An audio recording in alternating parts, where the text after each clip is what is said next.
But Jungle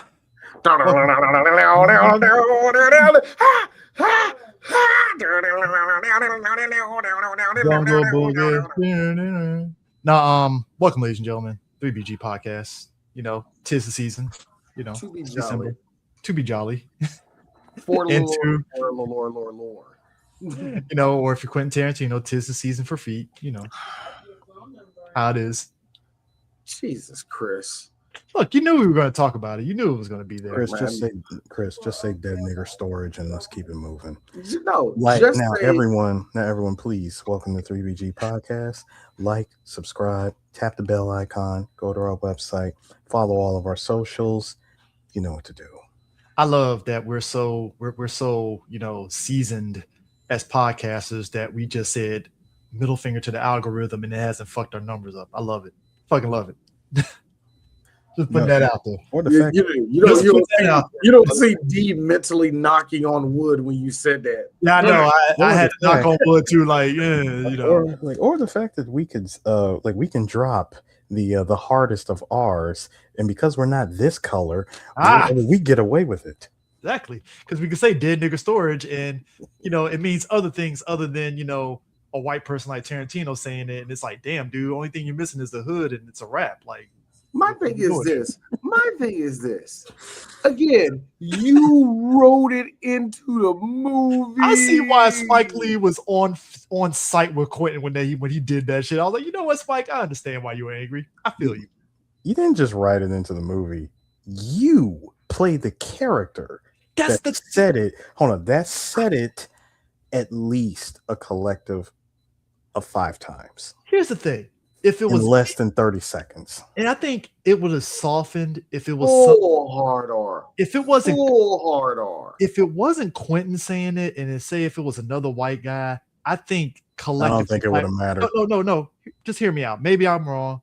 Mm-hmm. I think if it was an actual if it was a veteran white guy that everybody likes that said it, I think collectively as black people we will let it rock because he's acting. What the fuck, whatever, right? Like we will. Yes, Chris. No, but I'm saying we will kind of let it rock, even though we'll give you the side eye. But with Quentin, because of how he's so over, I love black people so fucking much. It's like you've been wanting to say this shit for years, and you finally wrote yourself. You can tell that he's been itching for the day to say the N word on camera. Let's keep it a full. Like the fullest of a concrete. Keep it to the time period. We say not the time frame. I'm saying let's keep it a full fresh concrete here. Okay. You are really only left with 3 options, and that's Uma Thurman, John Travolta, and Bruce Willis. Harvey Keitel. I guess Harvey Keitel. Given his character, no. I'm cutting. I see what you're talking about. No, I'm cutting him out because of how his character is. Okay. And and how direct he is. My man just shows up. He's here to give directions to get you out of a situation. He hops in his NSX. He hops in his NSX and he's gone. Yeah. So he doesn't count to me. He's an enigma. Matter of fact, he ain't even white in this movie. He's clear. Okay. Anyway. He's Jewish. No, but I'm saying from the 3 who had who had way more screen time in this movie than Harvey did in his scene altogether. I would say if either one of those 3 was given the line to say that, how much hell do you think who's going to catch it the worst? John McClane's catching it the worst. I know that's Bruce Willis, but still, Bruce Willis catching it for life. I feel that Bruce would have caught him. No. I got to be real. In the 1990s, especially when it came to this type of filmmaking, none of them would have felt a wave. The wave they would get is from that group of black people. Yeah, they really don't like the fact that I said nigger in that movie. I don't hate black people. That's what it would have been. I hate to say that. It would have been a pebble going into a big ass lake. Yeah. Nobody would have said nothing. Yes. That shows you the progression that has happened in Hollywood right now. That now, if that happened, like you say, good was actually good that you said that, Eris. Imagine if Uma Thurman said that shit in this movie, and then years later, when I don't know, Oma woke up, she wore makeup, she's looking beat up, yada yada. We all laughing at it, and then one black girl who's feeling uppity one day goes, "You remember that time she said nigga? I told you she was racist. That's why she ugly." Because black people, we're good at that. So we're great at calling you ugly because you're racist. But like we had prove us wrong. But I'm just saying. No, we had to get that. We had to get that out the way because like that was the point of that was the point of contention at that time was like the question, like Spike Lee really kind of that's really all it is. Exactly. And here's the funny thing.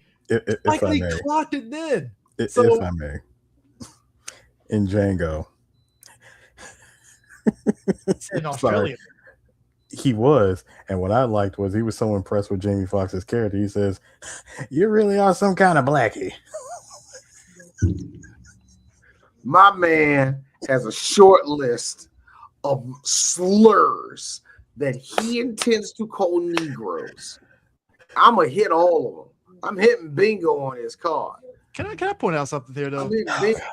There's only so many few Australian. You forget that he was in that movie.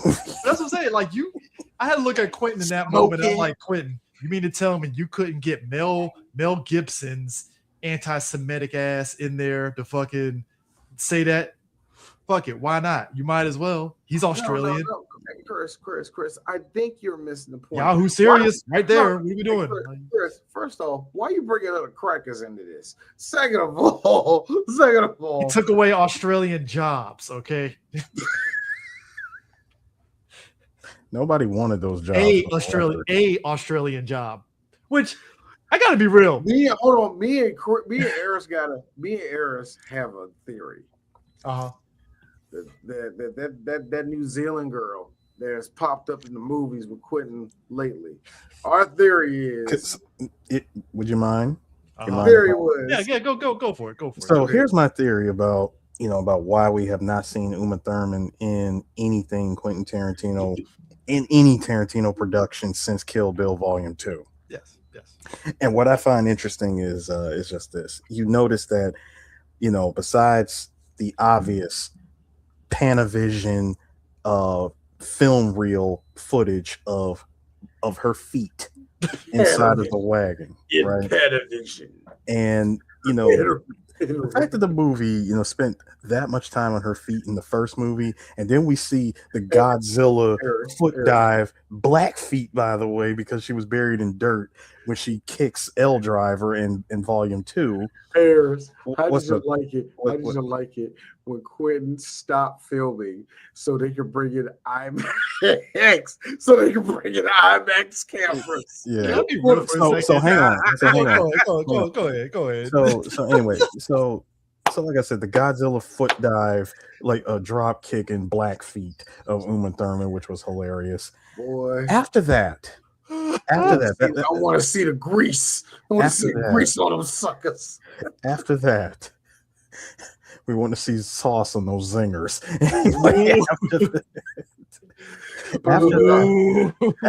After that, this is what I noticed. I need to go ahead and put some Texas Pete on this motherfucker.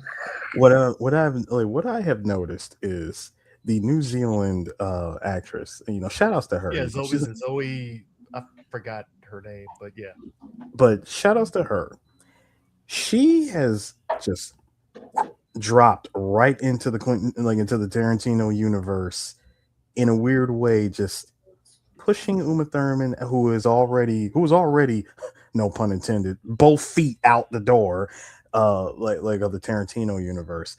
And notice that since she has been in this movie, she's not in this movie. Ever since she's been in this universe, I have yet to see a pinky toe from her. Here's the thing. Because, and this is where Dee's theory came in. Look. I can put you in the movie, but you need to do something for me. Okay, Quentin, I'll do it for you. Here's my favor. I keep them off when we're not rolling. And I never show them on film. So you just walk around barefooted all day. Yes. Deal. I want people to understand. They'll never be on That's camera. exactly what happened. I want people to understand. That's exactly what. Look, the second. Look. Yeah. Cut. Jesus, Quentin, what's wrong? Nothing. I just wanted to, hurry up and. I want people to understand. It's not like I gotta get different we at 3BG don't king shame, but it's like Quentin, chill. Boy, here's the funny thing. I don't say chill. I have heard people talk about that first part of the scene. It's not bad, but it's funny when you see written by Quentin Tarantino on the front, and they're talking about feet for a solid. Now, granted, the most egregious of Quentin stuff is still From Dusk Till Dawn that he had Selma Hayek's feet in his mouth. He actually wrote that into the script. That's wild to me. Okay, all right. Let's just hang on, Chris. CJ, I need you to walk. He was with me 2 steps away from a job happening. Now I'll be like, what the fuck? No. But CJ, walk with me on this, okay? You're a director. You hired all of your actors. You specifically wanted Selma Hayek. You wrote a scene that involves a character that you are playing. You know how this scene is going to go from top to bottom, left to right, front to back. You know full well you are going to ask Miss Hayek to put all of that athlete's foot in your mouth. She lucky. Here's the thing. And before any of you shave him, it's Selma Hayek and Dusk Till Dawn. I get it. Don't get it twisted. I need you. Look, y'all. Look. Much like it's still egregious as fuck, though. It is, but it's your movie. Chris, what do you care? Chris, you know one of the rules here at 3BG, because you and I are such big sports nerds, and Eris knows the 90s very well. We have to equate, and look, Eris is a black child for the 1990s, so we have to equate everything to basketball. Eris, we are talking about Selma Hayek, rookie Penny Hardaway. That's what we're talking. 97. In 97. So 97 Sports Illustrated cover. Is you better than Jordan? So in other words, in first year. Fair. So in other words, Chris, you lucky Quentin didn't say spit directly in my eyeball.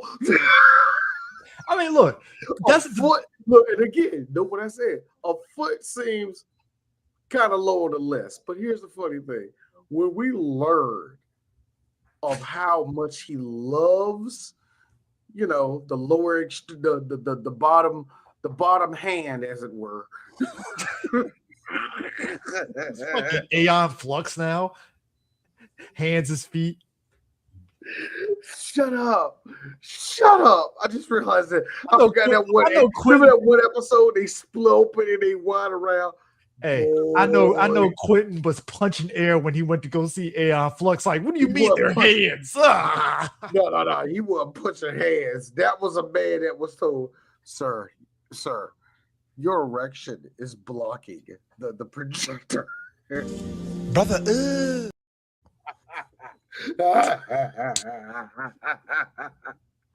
Quentin Tarantino, look. Once upon a time in Hollywood, he can go fuck himself with all that shit in that movie. And I love that movie, but it's like, bro, what are we doing here? The Sharon Tate feet. Dirty souls just like in my face. No, I'm sorry, wrong one. I'm sorry, no. Hey. Eris was next to me when we saw that screener, and when she put them dusty ass feet on the chair, I was like, 1960s. Why? 1960s. The most egregious one was that Manson family child nigga planting both feet on the glass.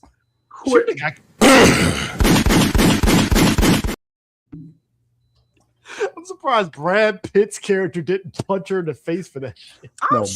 Brad Pitt played it very cool. He's just being Cliff Booth. Like, well, to be fair, that's what makes him actually knowing that he killed his wife even more fucking hilarious because it's like he wouldn't kill his wife. Oh, the fuck he wouldn't. Of course, my man was sitting back with the spear gun. It's still Eris. It's the thing pointing as he's drinking the beer, like yeah. He was in the background, and I'm like, oh, he did it. Oh, he did that shit. He did that. I'm still gonna cape for him, but he did that shit. Just like when he threw Bruce Lee into the car door. Like he did that shit. He went through that whole flashback in his head, and I like how he's like, yeah. Fair. Yeah, I'm sure that was Brad when they asked him. It's like, did you beat your kids? Yeah. Okay.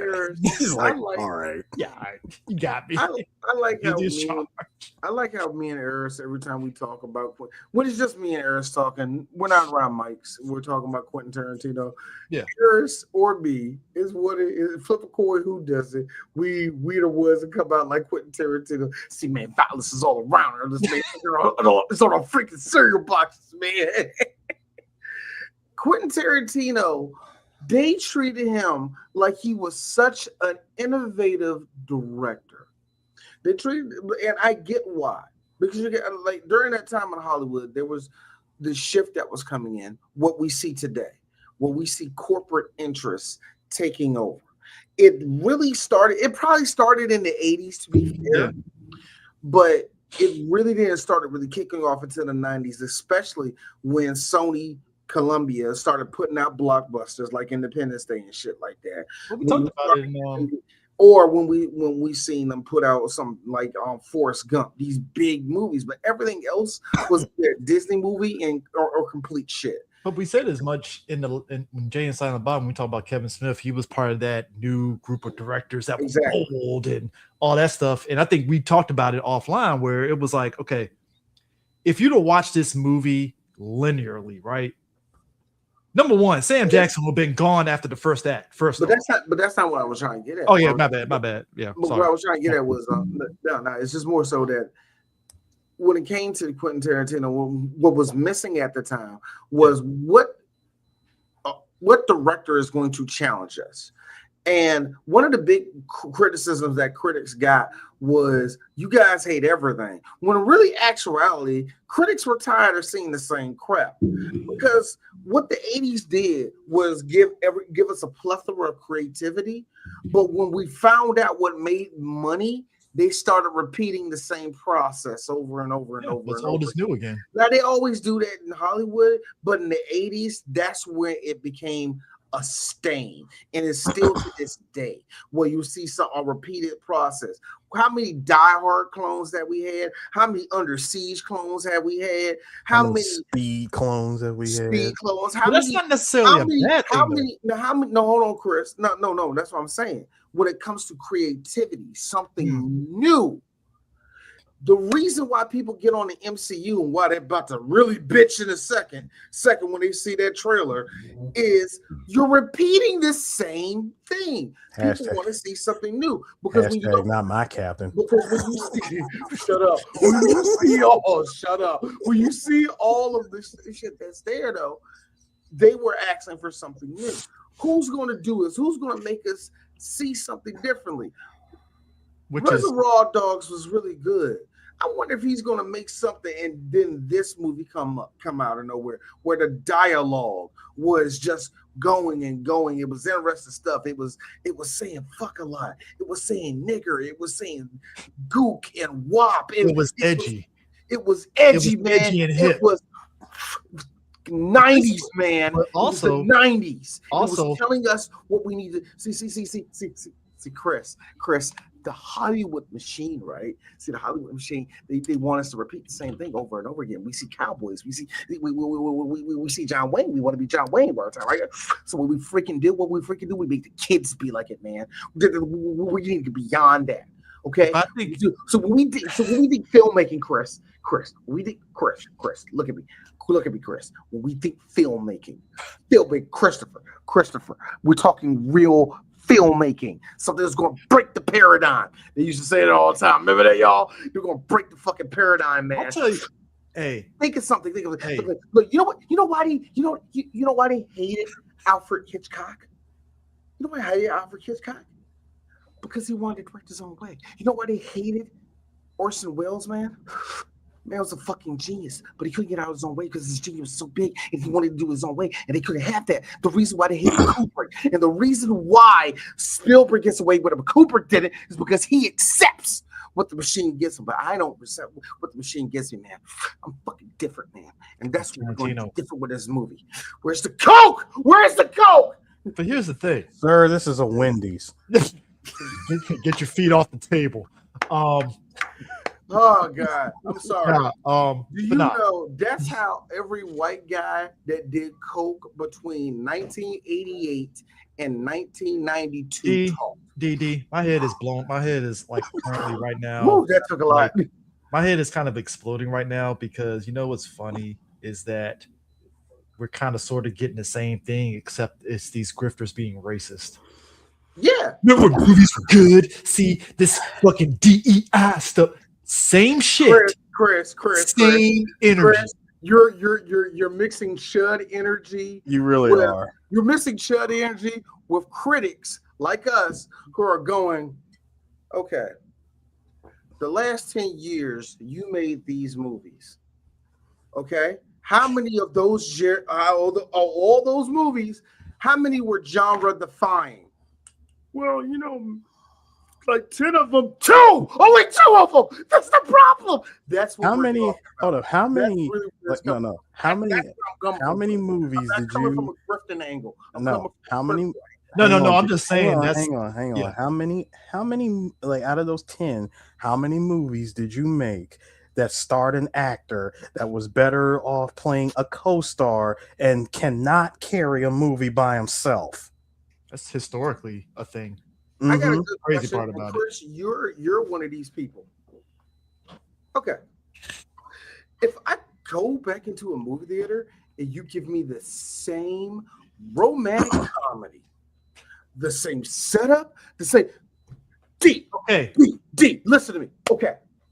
You know how you remember the last movie where they did it again. Except this time they brought a horse into it. Okay, D. Like, here's the sick part. Okay, this is about, you know what? This is relevant. Okay, this is goddamn. I love that we get into these conversations. Here's the thing. See, we poke fun of like the Hallmark Christmas movies. He's a big city girl or guy, and she meets a small town.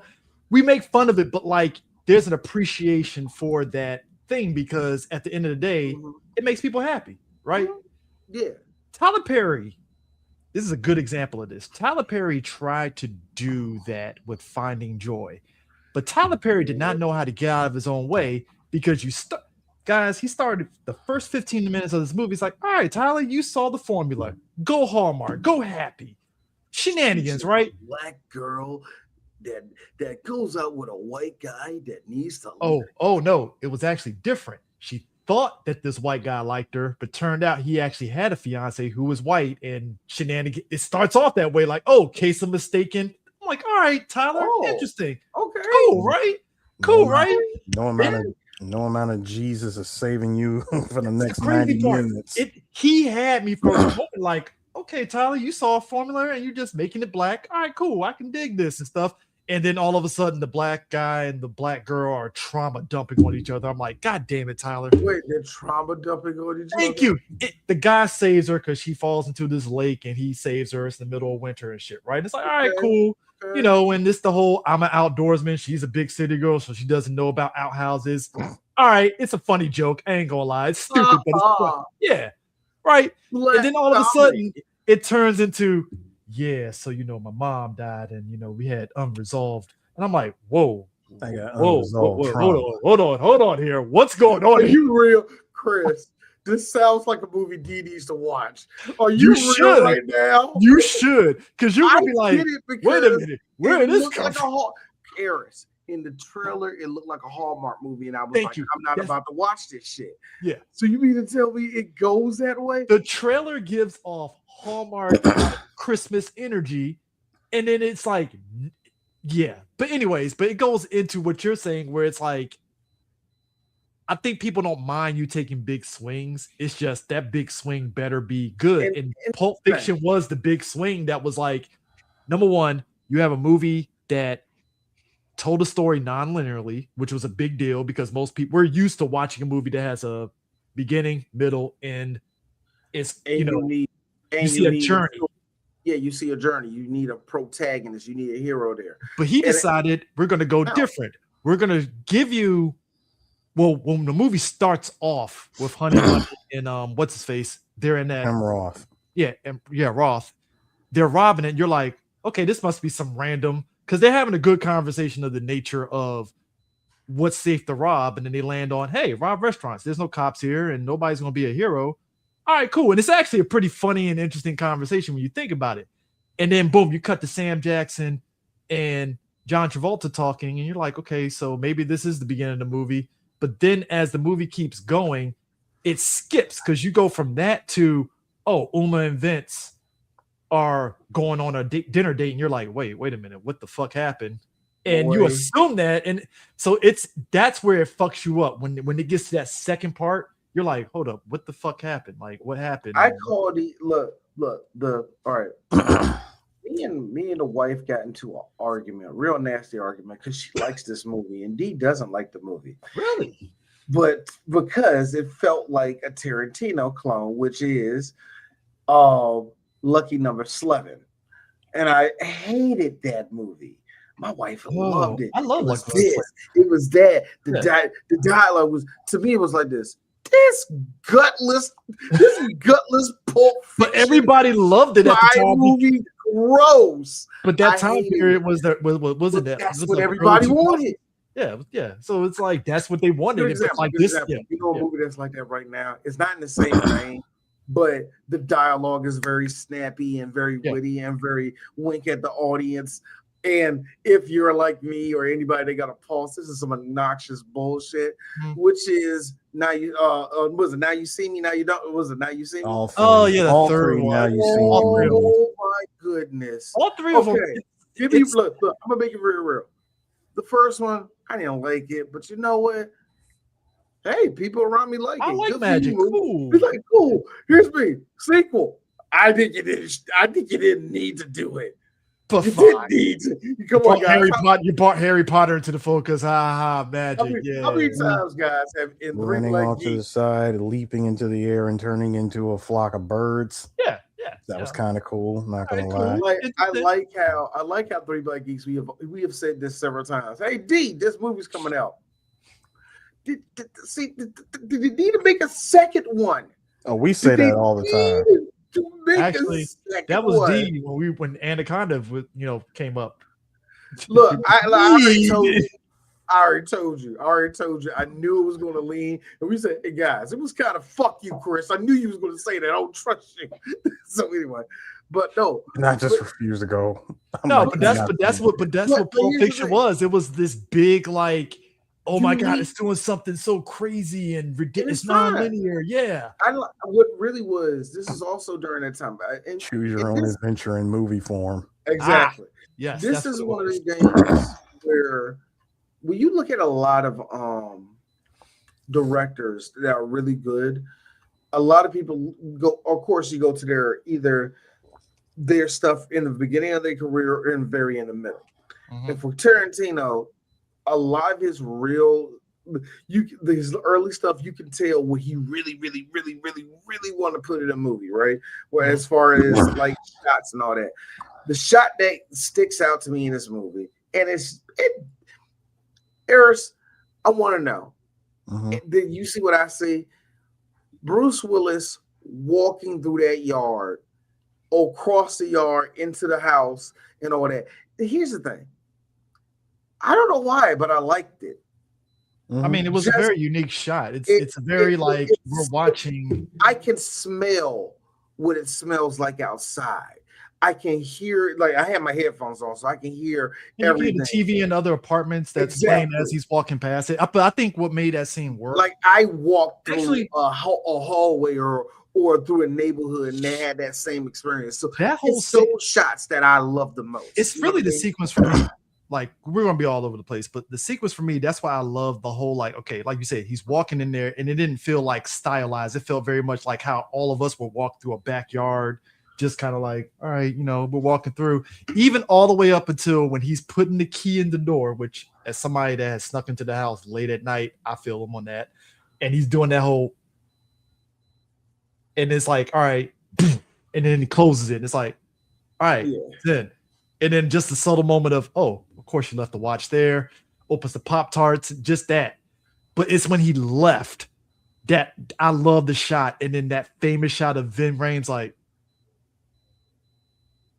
what the? It's him running him over. It felt real as shit. Again, it's not stylized. It's like, that's exactly what would happen if some of you try to run somebody over. That whole sequence right there. It's just a little shot. So much so I think everybody wants to have a tracking shot. I am trying to find it because of our next year, because of 3 Black Geeks next year. I'm trying to find a shot, but it's when me and Chris was walking the floor after we left your room areas, and we were just going through BlurredCon. Yeah. And I had a solid 3 minutes of us hitting the ground, going everywhere. And the way, Goodfellas moment. Yeah, it was literally like Goodfellas, because you'll see me walking through people, walking through stuff, coming around and all the rest of that. And Chris will stop like, hey, what's up, man? Yada, yada, yada, yada. And I'll leave him. And then I focus on somebody else. And then Chris comes back in. I focus back on Chris. Like, so every long take. Yeah, everybody wants to do a one long take. I mean, look, we've seen it. I think that's kind of what, I mean, the one track shots are always great. I mean, look, we talked about an episode of The Protector.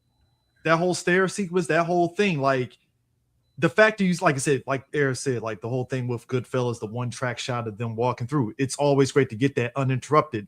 That movie was 1812 or whatever, 1936, whatever movie. 1917. 1917 with that whole again, it's all tracking and stuff. Man, running the whole thing and stuff. People don't realize how much work is involved to actually do that. Like, it's a lot of work to do that. Even with The Protector, even with what Quentin does in this movie, it's all like, all right, I got to structure this in a way to where it's minimal amount of fuck ups. We got to get this shit right. Probably my favorite one long take was the entire conversation between Vincent and Jules once they got in the elevator and they're talking about the whole thing with Marcellus Wallace foot massage, the foot massage thing, and throwing a dude like through through a window. And it's that long shot of them walking through the hall, making their way towards, this apartment where you have no idea that they're going in there to shoot these guys. Even the part where he was like, come over here real quick. Yeah. Like when they first walk up and Vincent and Jules is like, he's like, what time is it? About 11:30. Now we got enough time. Let's kick back for a minute. So just went over to that part. Dude, it reminds me of like they step over to the side, and my man's continuing the conversation about the foot massage. I'm like, dude, he is really that. Like, y'all are really that fixated. Y'all really trying to find a common solution, common ground, ground here, because the both of y'all are totally on different sides of the spectrum of this whole foot massage thing. Both making very valid points. It's that last exactly. That last point from Vince when he was like, look, and it's the most legit point ever, because it's like, look, you might not think foot massages is not a big deal, but you got to understand the nature of what a foot massage represents. And he goes all in that explanation, and then Jules is like, the way he said there is an intimate thing that's happening here. Even when neither party is saying anything, it's happening. Exactly. Something is happening here. It's an intimate moment. He knew it. She knew it. Hell, even Marcellus knew it. He should have known better. But okay, bitch, you said it. Here's the thing, though. Jules is like, that's an interesting point. It is the most. It is. It is. People talk about, look, there is something funny about when friends argue or have a heated discussion where you're not hating when it gets heated. It's not hate. It's just, hey, adrenaline's kicking in, right? And it's just that calm down, making a good, interesting point. It's like, all right, let's go over here. Even lean lean on me. Character. Like lean on me when he said, I'm the head nigga in charge, and then storms out. He's like, come on, let's get something to eat. That I swear that moment is all three of us. Whether it's the two of you having a back and forth, me and Chris having a back and forth, me and D having a back and forth about something, it always ends with that quiet pause. All right, let's get something to eat. Yes, everybody, if you want to know the truth, yes, I offered and Robert Guillaume looking at Chris. You do it because I told you to do it. What the fuck you gonna talk? Oh, really, Chris? Really, Chris? So I could just stop doing that for you. Or I should stop doing that. Or maybe I need to stop doing that. Maybe I need to stop doing it. Well, you need, well, D, you need to, then maybe I fucking won't, nigga. And by the way, bitch, I'm the head nigga in charge, not your tall ass nigga. Hey, look, hold on. Bianca over there, man. It's like, hey, yeah, I told her, yeah. All right, no, hey, Eric, hey, Chris, I'm gonna go over to see Eric. I'll see you later, man. Yeah, this is all right, cool. That was it. I'm done cussing out Chris. No, hold on, dude. You forget.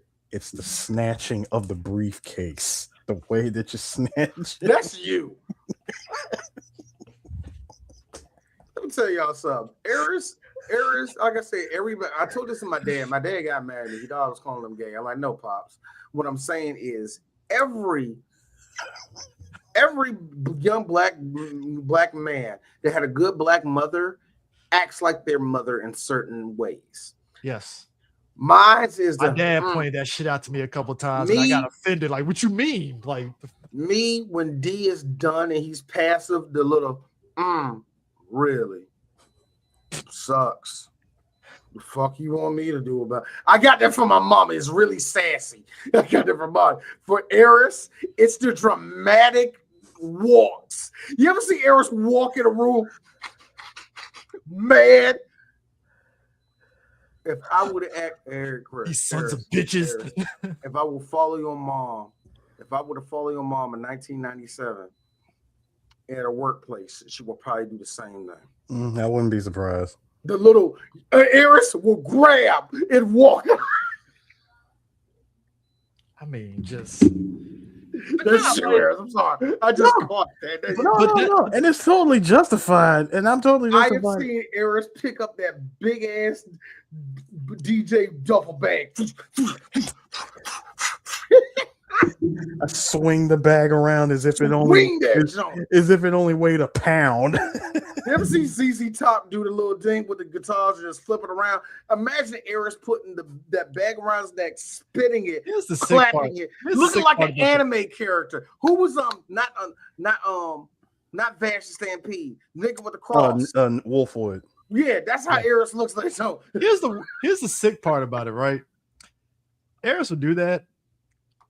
And I remember 1 year BlurCon, hand on the Bible, swear to God this happened, D. I think you had left, right? Mm-hmm. Eris, I forgot what Eris was pissed off about, right? Took his stuff up to the room, and he was just venting, and I'm just sitting there. I was kind of a little high at the moment, Eris, my bad. What contact I did? Never mind. Anyways, but I was just sitting there just chilling. I was just looking at Eris, and then Eris just sat there. I really don't think you're supposed to be. Look, I'm saying you're a good black man. I don't need you. No, the point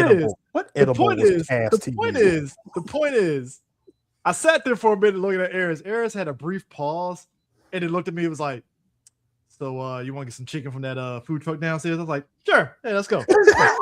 Let's go. Why not?" It's like, fuck. You kind of knew that's what Eris was like. I'm done venting. I'm hungry. Eris get the fuck about it. Pissed, driving home, and all that shit. It is 3:00 in the morning. I'm like, Eris, we are not about to have a full-on conversation because you better be in this bitch mad as a motherfucker. I already had to see. Hold on, I'm not going to say his name, but I already had to see an internet celebrity swing and miss so hard. And I'm like, first off, I didn't know you were gay. Second of all, I didn't know you were real gay. Third of all, wow, you don't get no niggas. But anyway, after saying that, DC niggas? I'm really, yeah. I know, and you in DC, and you ain't getting no dick. what? Anyway, but that being said, I'm waiting for Eris. Next thing you know, I'm halfway away. Eris tapped me. I'm like, Eris puts pause. Put this. It was a snack wrap, but pause. Put this junk right in my eye, just long and white. Like, you like this. I look up, like, what's up? I'm good. I'm like, you good? Yeah, I'm good. Come on, let's eat. This nigga had a whole plate of something in this. Like, yeah, it was good. Like, look, come on, man. I'm like, Eris, it's about to be 4 o'clock. I know. We're gonna go to sleep. We're gonna wake up like 9 o'clock, nigga. I'm like, it's fine. So we sat up there. What we do? Talk. We talked for like an hour. Had Next a you know, Tarantino style talk. Full Tarantino talk. And I got to give it up, Eris. For niggas that only have 4 hours of sleep, we killed the next day. We killed it the next day. For niggas that only have 4 hours in our 40s. In our 40s, man. No, I know what situation you're talking about too, because here's how wild it was. I drove a smooth 25 something miles to Wawa because I had to go back to my apartment. Yeah. I drove all the way back to my apartment on 66 and drove all the way back to the con. Oh God, I'm very much shocked that you did, but then again, there's no traffic, so that makes sense. There was zero traffic. I'm flying, allegedly. I'm flying, and look.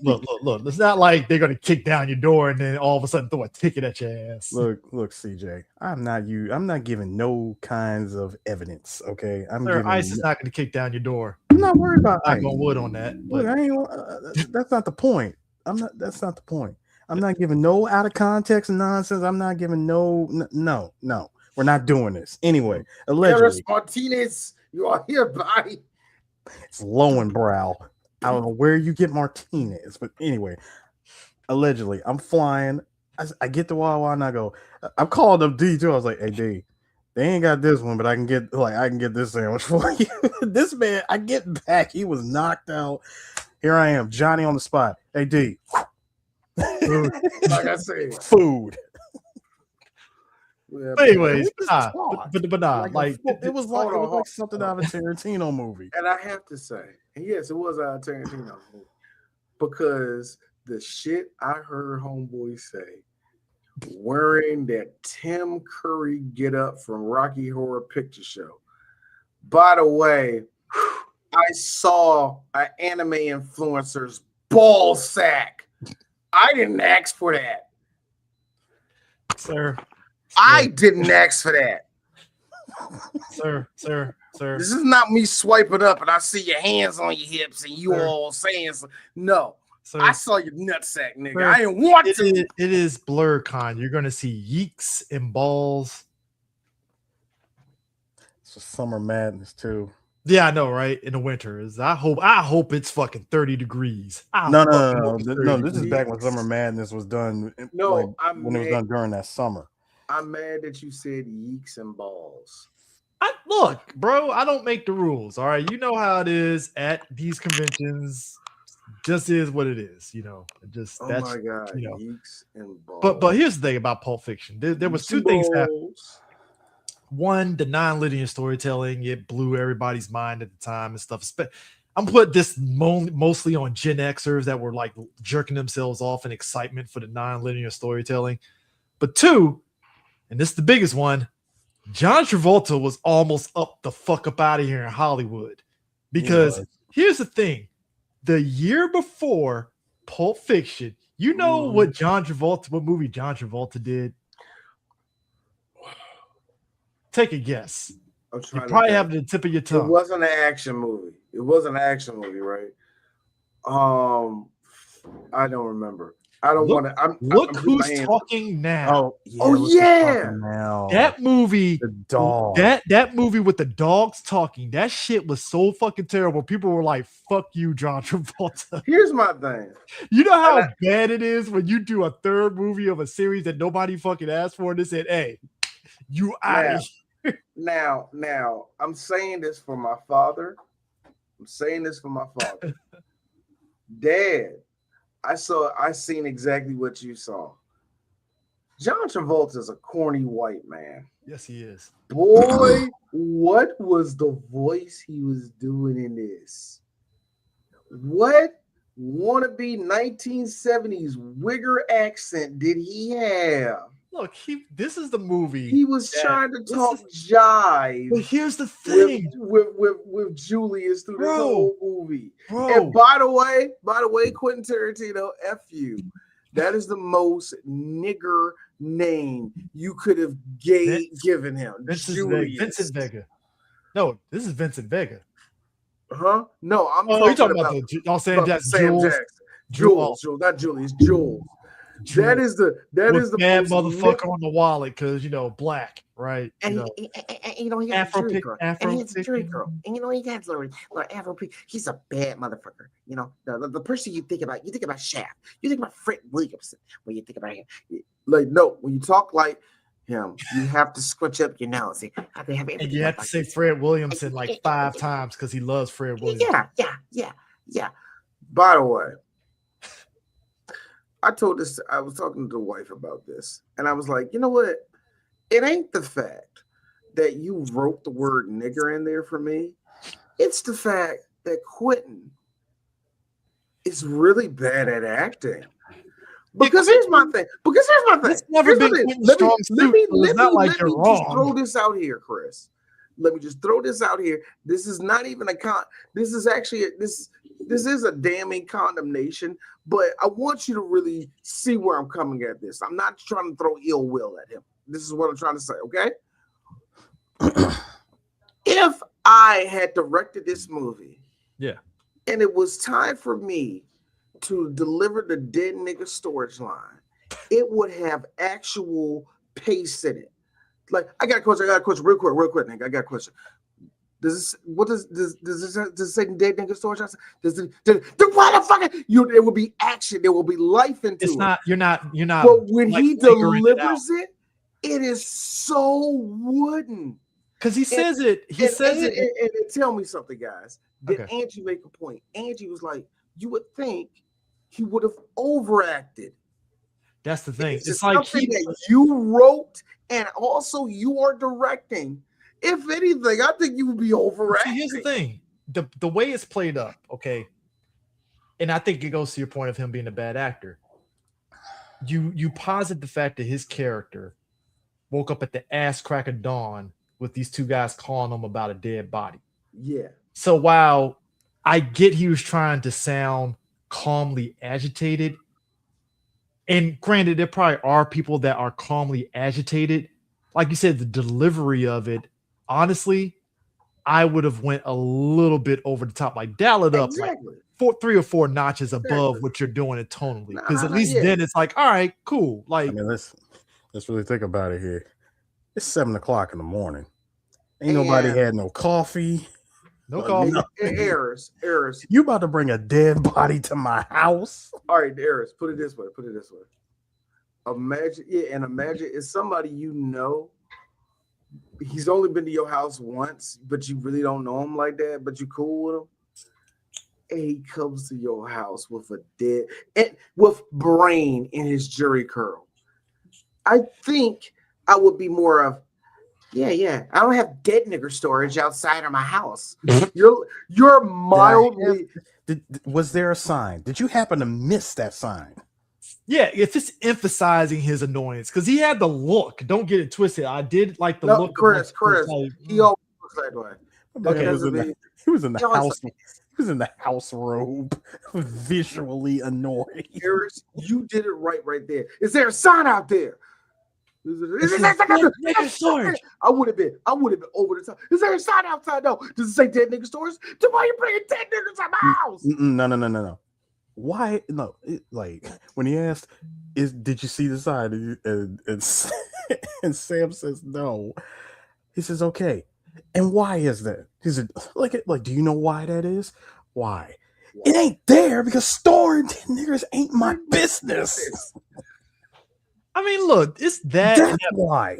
That and that bullshit. And was it Suyaki, Western Django, wherever the fuck that guy was? What he did in Western Django, he sat there and did this weird. Imagine Yoda, but it was a white man in the middle of the Japanese desert. Yes, people, there is a Japanese desert. He made a weave ass fucking movie. That's exactly what that movie was. Hold on. He was the special guest. He had nothing to do with it. Yeah. EK didn't make that movie, did he? I think he did. I think he did. I don't think he did. But even in that, oh my God. I remember seeing that. I was like, wow, Quentin. So it was the additional Takeshi Miike. It was Miike. It was the additional it was the additional lines that came after that where he said, "Now look, I want to help you guys. I do. But you guys got to understand something. My wife is coming home. And if she sees all of this, I'm getting divorced. Okay, no marriage counseling, no separation. I'm getting divorced." Did you love the scene of them? Like, imagine if we take the body through the living room and she comes home and it's like that. I love those type of scenes that they do that Quentin does. Where they actually illustrate it. It's like a what if kind of thing. I do like that. I do like that. But you know what D was distracted on? There's a black woman fucking Quentin Tarantino. Brother, All right, cool. Quentin Tarantino looks like ladies and gentlemen, this is something that we need to bring up, and I really mean it. We said this before. Yes, Quentin Tarantino likes black people. Yes, he does. Quentin Tarantino partially wants to be a black man. People say this is how he was raised. I don't know how it was, but he had a bunch of black dudes in his life that were looking like Ving Rhames, that looked very like Samuel Jackson, straight up black dudes that was plowing his mama. So one of I don't know how true this is. And one of them gave him a pass, literally about the size of this sheet of paper that says that he could say the word and also wear Coogie sweaters. Let me tell you something, little man. I want you to go over to the movie theater and go see y'all Shaft.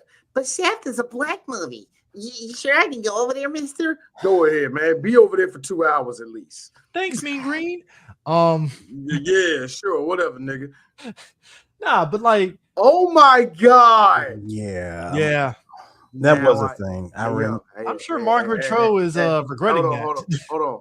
There's a reason why she went to be a lesbian. There you go. Tarantino's definition of scaring the hoes. Habibi firebombing got a missile tuck. If some robbers come through, then I guarantee they give it. But going back to what I was saying earlier, though, this was John Travolta's sort of like welcome back to Hollywood thing because they made a big deal of his second coming. And gentlemen, that could not have happened at a better time because let me read you something real quick.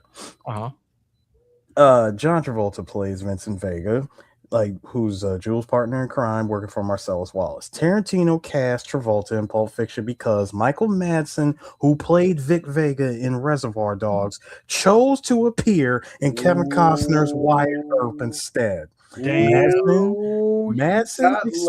Madsen expressed regret over his decision. Harvey Weinstein pushed for Daniel Day-Lewis to play the part. What? I know. Travolta accepted a reduced rate. Sources say it was either $100,000 or $140,000. The film's success and his Academy Award nomination for Best Actor revitalized his career. Vincent is the brother of Vic Vega, also known as Mr. Blonde in Reservoir Dogs. And in 2004, Tarantino discussed the idea for a movie starring Travolta and Madsen as the Vega brothers, though that concept never came to fruition. I don't think it would have because were they talking about it in terms of future? Because spoilers, Vega gets fucking damn shot in the chest multiple times over. I mean, but this could have been a movie that took place prior to Reservoir Dogs and Pulp Fiction. I mean, I can see it because if you look at if you really think about it, right? I could see Michael Madsen doing everything that John Travolta did in his movie. And I got to be real with you. That's the crazy part about it. It works. I got to be real with you. I see him doing everything and better. Dude, look at his dance in fucking Reservoir Dogs. That scene. See, that's how I knew. Okay, if he really was supposed to be Vincent Vega, it lines up because you saw how he did that whole little thing before he cut the, stuck in the middle with you. And I'm like, yeah, I can see him doing a twist. That type of energy. You're not lying. Yeah. That type of energy. I really don't. No, that's crazy though. I do feel that they really are brothers. They're both dead. That's funny. But here's the thing: Quentin Tarantino really did want to put the same. No, but he really did put Travolta over, because after this, the movie roles started coming in. Now, I blame this movie for keeping John Travolta around. What? He has some heaters. John Travolta for D. And I mentioned this when we did Swordfish. John Travolta to me has always been a literal flip of the coin actor. Flip, plink, oh, he's good at this movie. Flink, oh, it's gonna suck. Flink, oh, it's gonna suck. Oh, Flink, bro, oh, it's gonna here's suck. the sick Flink, part. Nigga, you need to see this movie. We know what I'm saying? That's how he always is. If Pulp Fiction was his second win, you know what his third win was, folks? From Paris with Love, because everybody was like, "Oh my god!" And Travolta was master class in that movie. That was the last one. No, and you know what's the sad part about it, Chris? It wasn't. It just falls in line of what John Travolta is. He is the literal definition of 50-50. Even with his straight to DVD and straight to video movies now, his his VOD movies now, even with them, it's a straight flip of the coin if it's going to be dog shit or if it's going to be. You can see this. Travolta's really good. This is the sick part. I feel with Bruce Willis pretty much out of being in movies now, John Travolta said, "All right, bro, tag, I'm in." Because that's where John Travolta's picking up where Bruce Willis left off on the direct-to-DVD market in a weird way. That was inevitable. I will say this. And I don't hold it against John Travolta. Yeah. I think he held on to his gangster way too long. Way too long. I think real talk, after Paris with Love, it is fitting to where he is right now, where it's like, dog, you could barely get on a movie that's top tier. Yes, you'll get lucky and do Robert Shapiro out of nowhere. Mm-hmm. And then flip the coin at the end. It's 5 VOD movies where he's not trying. I feel that's more so the changing of the times of how we're seeing movies now, because I think it's less that Hollywood is not going to put John Travolta in the big movie, and it's like, well, fuck it. We put you in a Netflix movie, and it's like the same deal. So what the fuck? Fuck it. Let's go. That's the problem even with that. But one of the bigger problems, and I meant to, and I knew I should have put out these reviews for reasons. The last 4 Aaron Eckhart thriller action movies, I call them old white guy 50s in their 50s action movies. The Bricklayer? Yeah, Aaron Eckhart has been putting out a bunch of these, and I got to be honest with you, he's wasting his acting talent. He is wasting time. And I understand that actors get into these loops and, hey, that's the only work I can get. And it's the only work I can get. With John Travolta, John, you don't got to act. And I think to myself, and this is how I end all this with John, Scientology, they still got you. Yeah, but that's the thing too. So I will be honest with you. Battle, what was it? Battle Los Angeles. No, not Battle Los Angeles. No, Battlefield. Oh, Battlefield Earth. Battlefield Earth. Terrible movie, but it falls on the. You need to watch this. Travolta is so bad shit in this. You have to watch it. So yeah. So to me, so when I was saying earlier about like the non-linearity of it, it's kind of wild when you look at the movie linearly. It's like Sam Jackson would have been gone after the first act. Yeah. That's wild. That's wild thinking about it, especially when it's literally like because the movie ends with basically Sam Jackson basically letting the couple that we saw at the beginning, because it's like a very full circle moment. He lets them go with their haul of like probably over about $5,000, if I'm assuming. 500.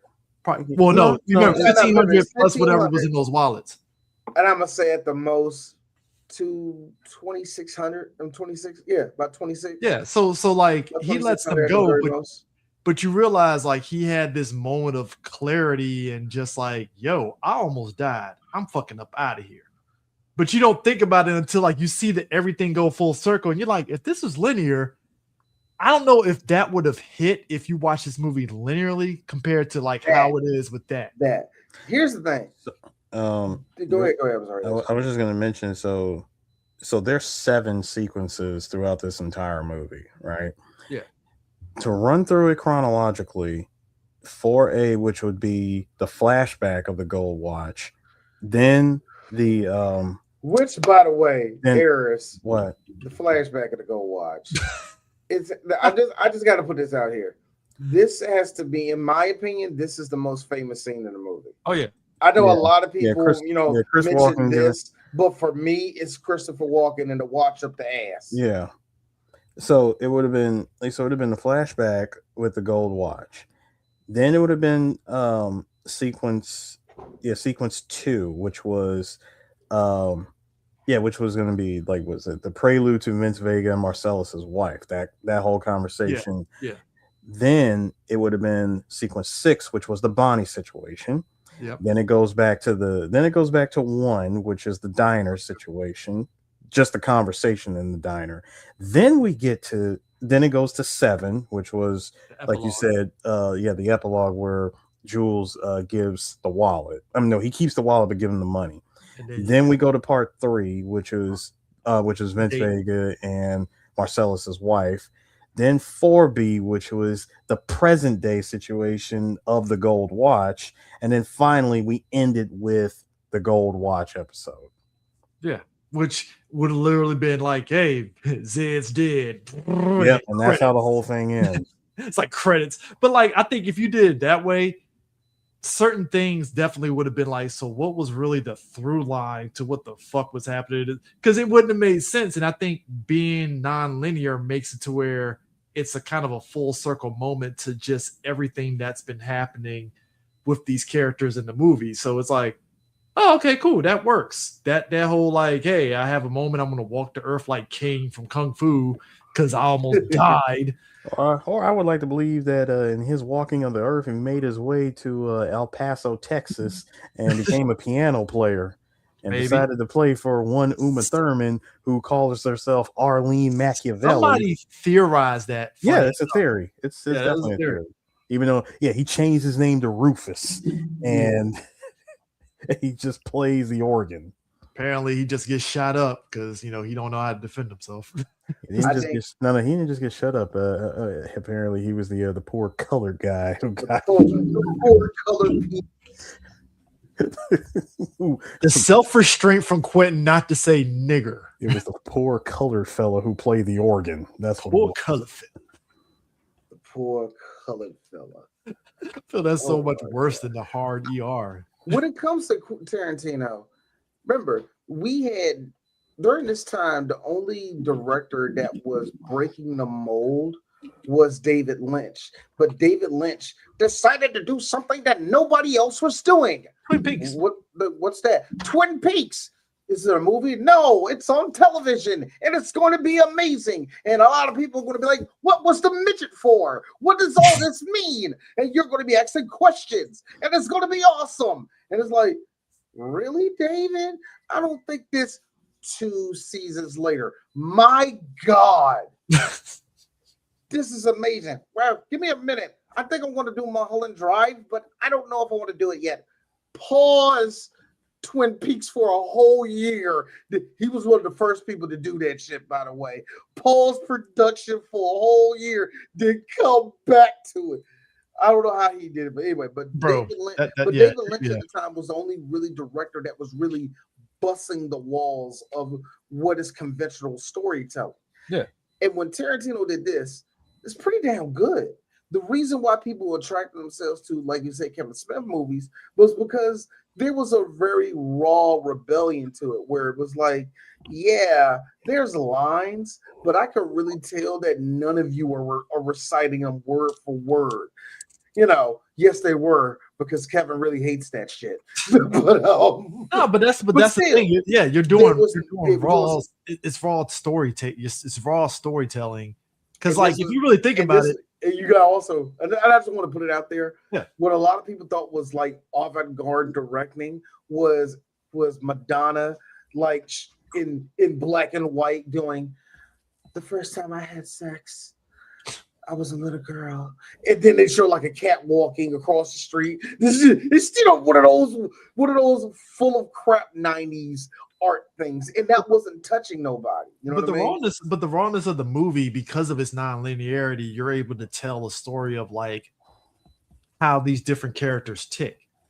Yeah, like you got Vincent, he's coming back from Amsterdam, and he's trying to like between the stories from the alleged stories about my man getting fucking thrown out of a window, thrown out of his apartment or whatever and stuff because he touched Marcellus Wallace's feet, and he's all nervous as fuck about just taking his wife out.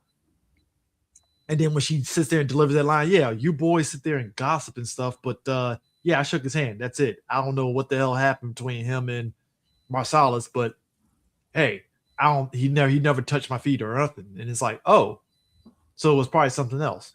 So that's what I'm saying. All this for not like, you really, which I always thought was hilarious. How she said to him, like in his face, "You really think that Marcellus threw him out because he touched my feet? You really think that's what it was?" I'm just saying. I just heard rumors, and that's the story. That's the story that's been going around. I mean, tell me if it's something different. It wasn't that. Yeah, and the fact that we still don't know what caused Marcellus to yeet this guy, and I'm with Jules. He's like, hey man, somebody throw me like that, and have me fall through a 2-story window or whatever. Better kill me. Look, man, I think that's true for a lot of things out here. It's like, look, man, if you're gonna do it, but you better fucking damn leave me alive, because I'm leaving with something. That's the most realest shit ever. It's like, you better fucking kill me, because I will. I got a fresh 45. Yeah, I mean, but that's the truth though. It's like, hey, if you gonna do all that and you don't kill me, all bets are off, man. What are you doing? You better fucking kill me, nigga. You throw me off a fucking balcony, I land, and the only thing I get out of it is a speech impediment. Oh, everybody dead. The silence. I told all y'all niggas, I will fucking kill you. Nah. It's like your boy D. I'm gonna go in my car, get my gun. Yeah. Shoot everybody. You gotta dip it. You gotta go, I'm not a crook with it. Shoot everybody's ass. Dog. Sorry, that scene gets me every time. There's the two hands.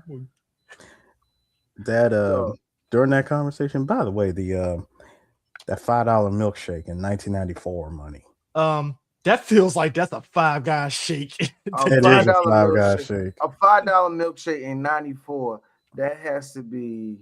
Hey, I'm gonna say that's almost an $18 milkshake. I'm like Vincent. I'm like, is there bourbon in that shit? Exactly. Okay. Yeah, like what's in it? No alcohol, just $5 shake, like just a $5 milkshake.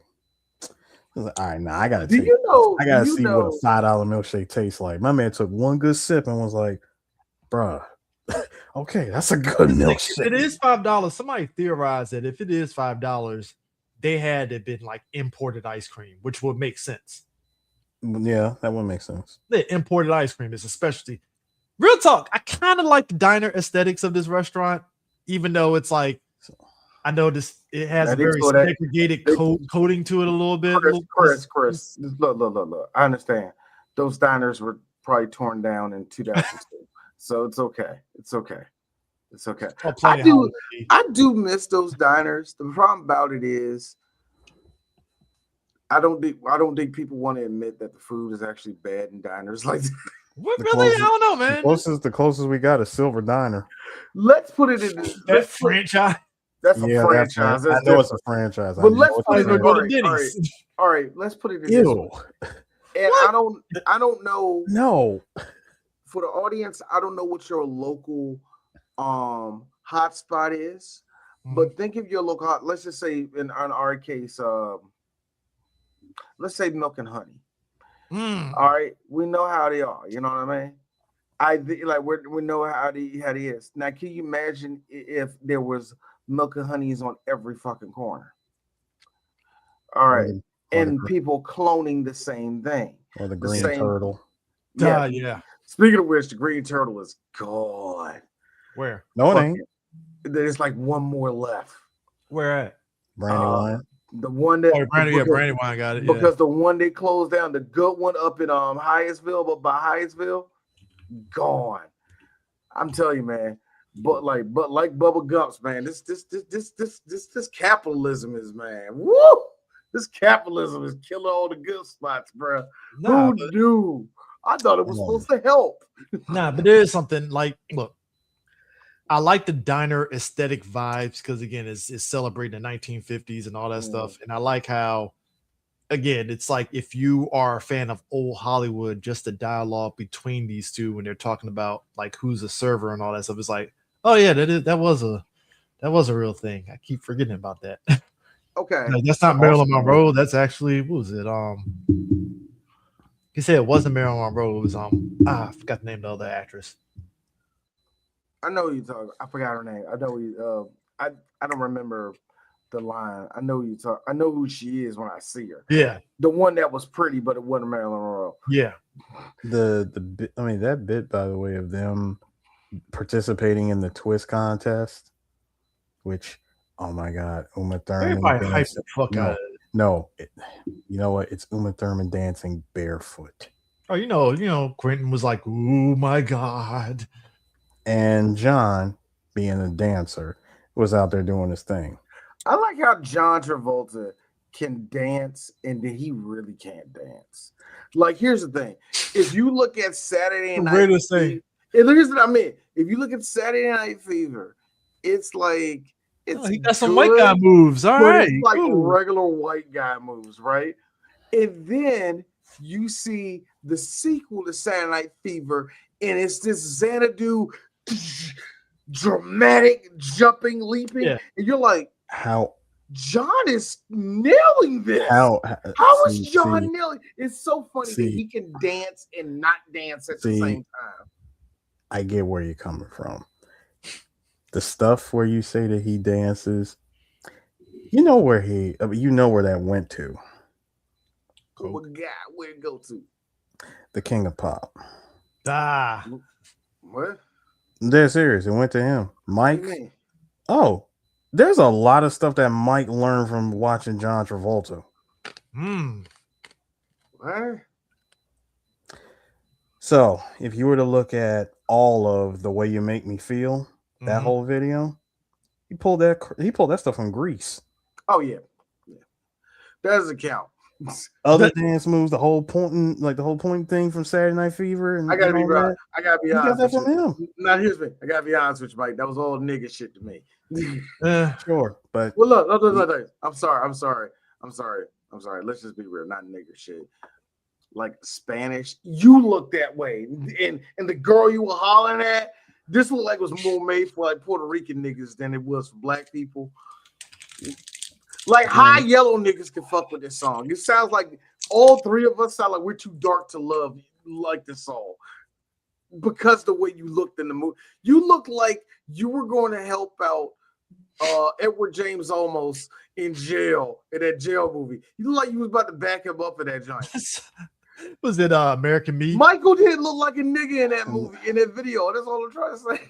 I mean, first of all, he was looking like someone who was trying to fit in with a bunch of Crips. That's for the first part. That's well, I mean, he did like the Bloods and Crips and dancing unity and beat it, so you know. Well, that one he had both sides that actually. I gotta be real. That did the very first Blood and Crips troops in '83. I gotta be real with you guys because D don't like things to be nice. I actually not looked at Beat It not too long ago. Here's me. There's a lot of gay niggas in this motherfucking dance. And it was 80s gay. So I don't want to know the nasty after party y'all had. So time for a dark joke. Somebody got AIDS that night. So I enjoyed watching them do the twist contest, and I hated it. And That scene lasted so long. It had a minute, but it's a Tarantino movie. We're gonna be here for a smooth 2.5 hours. So, anyways, that whole dance sequence was like, oh, it was that bit. But the thing that got me was, first of all, like you said, the shoes off. Yeah, the shoes was off, but the other bit, it's when they went back and Uma decided to take whatever. First of all, she already got high in the bathroom. Then she goes and gets high again and overdoses. And oh god, to hear John Travolta go, oh my god, oh my god, oh my god, oh my god, yeah, oh my god, oh my god, oh my god. That's all I heard. I kind of was just okay. Oh my god. When she snorted the heroin, I was like, all right, first off, I guess because you're the audience member, you look at it like this dumb broad really sat there and thought that shit was coke. Like, is it like, I don't know, it just felt like a 5-year-old thinking that like a clear liquid was water and it's bleach. That like it just kind of felt like that, but it's like I would have thought you would have known which one was heroin and like, you know what I'm saying? Like you go through the whole gambit of trying to, number one, you don't know. Well, you know exactly who to call. It's like, listen, I know who to call in situations like this, which had me going, hey Vincent, how many times has this happened in your life? Yeah, exactly. Hey, where you had to go to homeboy again, the second person in this movie who's in a robe. You're disturbing these people at these weird hours of the day. I saw Eric Stoltz and I saw Eric Claus. Hey, look, for me, I was feeling them. I've had a moment where I just had a bowl of cereal watching cartoons like a grown ass fucking adult, and you don't want to fucking move, and you hear that phone ring, you're like, I'm trying to enjoy my Friday. Killing my fucking high. I'm eating some fucking corn pops and you fucking it up because you want to call me late at night. What the fuck? And I like how his girlfriend is like pops and watching Looney Tunes. I like how his girl was like, yeah, the phone's ringing. Yeah, it's late at night. You know what? Yeah, I'm gonna take care of this right now because there was a time period, kids, in the 90s where if you told family and friends, do not fucking call my goddamn house after 9 p.m. You do it, it better be an emergency. Call me at 9:30 at night. Like, what the fuck is wrong with you? Dude, they get Uma in the house. Dude, he crashed, bro. The crash hit the tree. Bro, it's when he hit the fucking tree with the smoke coming out the front and just has the body going. But it was the injection scene. Like, dude took out this giant syringe and aim. He's like right there. You gotta aim for it right there. Right, you gotta hit it like in a stabbing motion. You gotta stab him 3 times. No, one time. Just one time. Stab. Dude, the way that she snapped to it. I mean, look, it's the tense moment of the close up of the sweat. Yep. What? The best part is, after all of that, she still told him the joke. And it was the drive back home. He drove her back to the quiet house. Ass ride on. I mean, real quiet. And by the way, when they was talking in the restaurant and they stopped talking, it was actually an awkward silence. Oh yeah, she's like kind of clever, Tarantino. I did like it, but it was that silence was basically sexual tension. I actually liked that. No, that's what I mean. I actually kind of thought it was cool. Let's just throw it out. It's when she said, "Don't you like?" This is no. Don't you feel that? Don't you like that? So what? Just the quiet, the fact that you don't have to waste each other's time with a bunch of BS talking. It's like we can enjoy each other's company in silence. Now, Eris, imagine Quentin Tarantino with a cigarette in his hand, reciting it to his girlfriend in his drawers. Yeah, you see it, don't you? Yeah. No. You saying that? I see this. In his drawers. Mm-hmm. Thank you, Chris. It is drawn. With the grip on the neck. You know the scene where Bruce Willis was talking to the French girl? That is only thing missing from that picture for putting Tarantino, you just see feet. Like,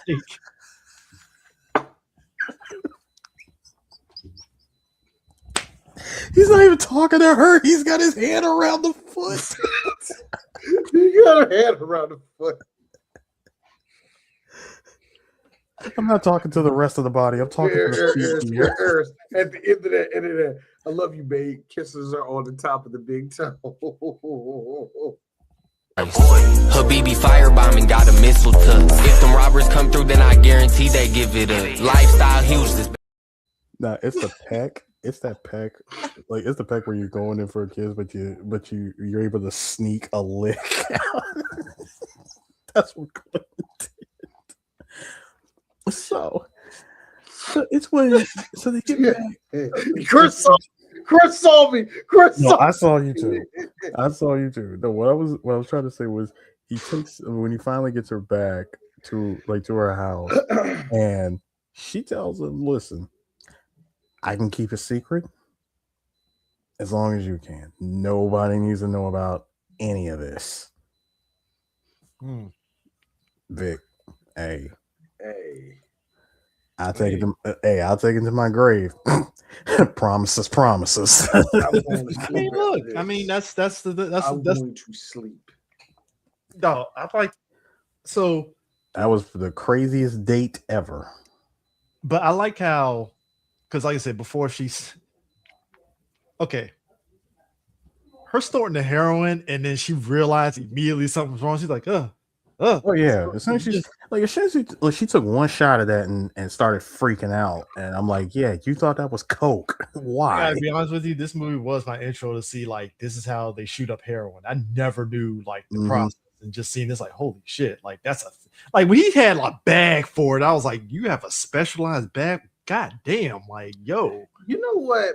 And I wish white people. This is why the war on drugs not going nowhere, because white people don't want to admit their culture.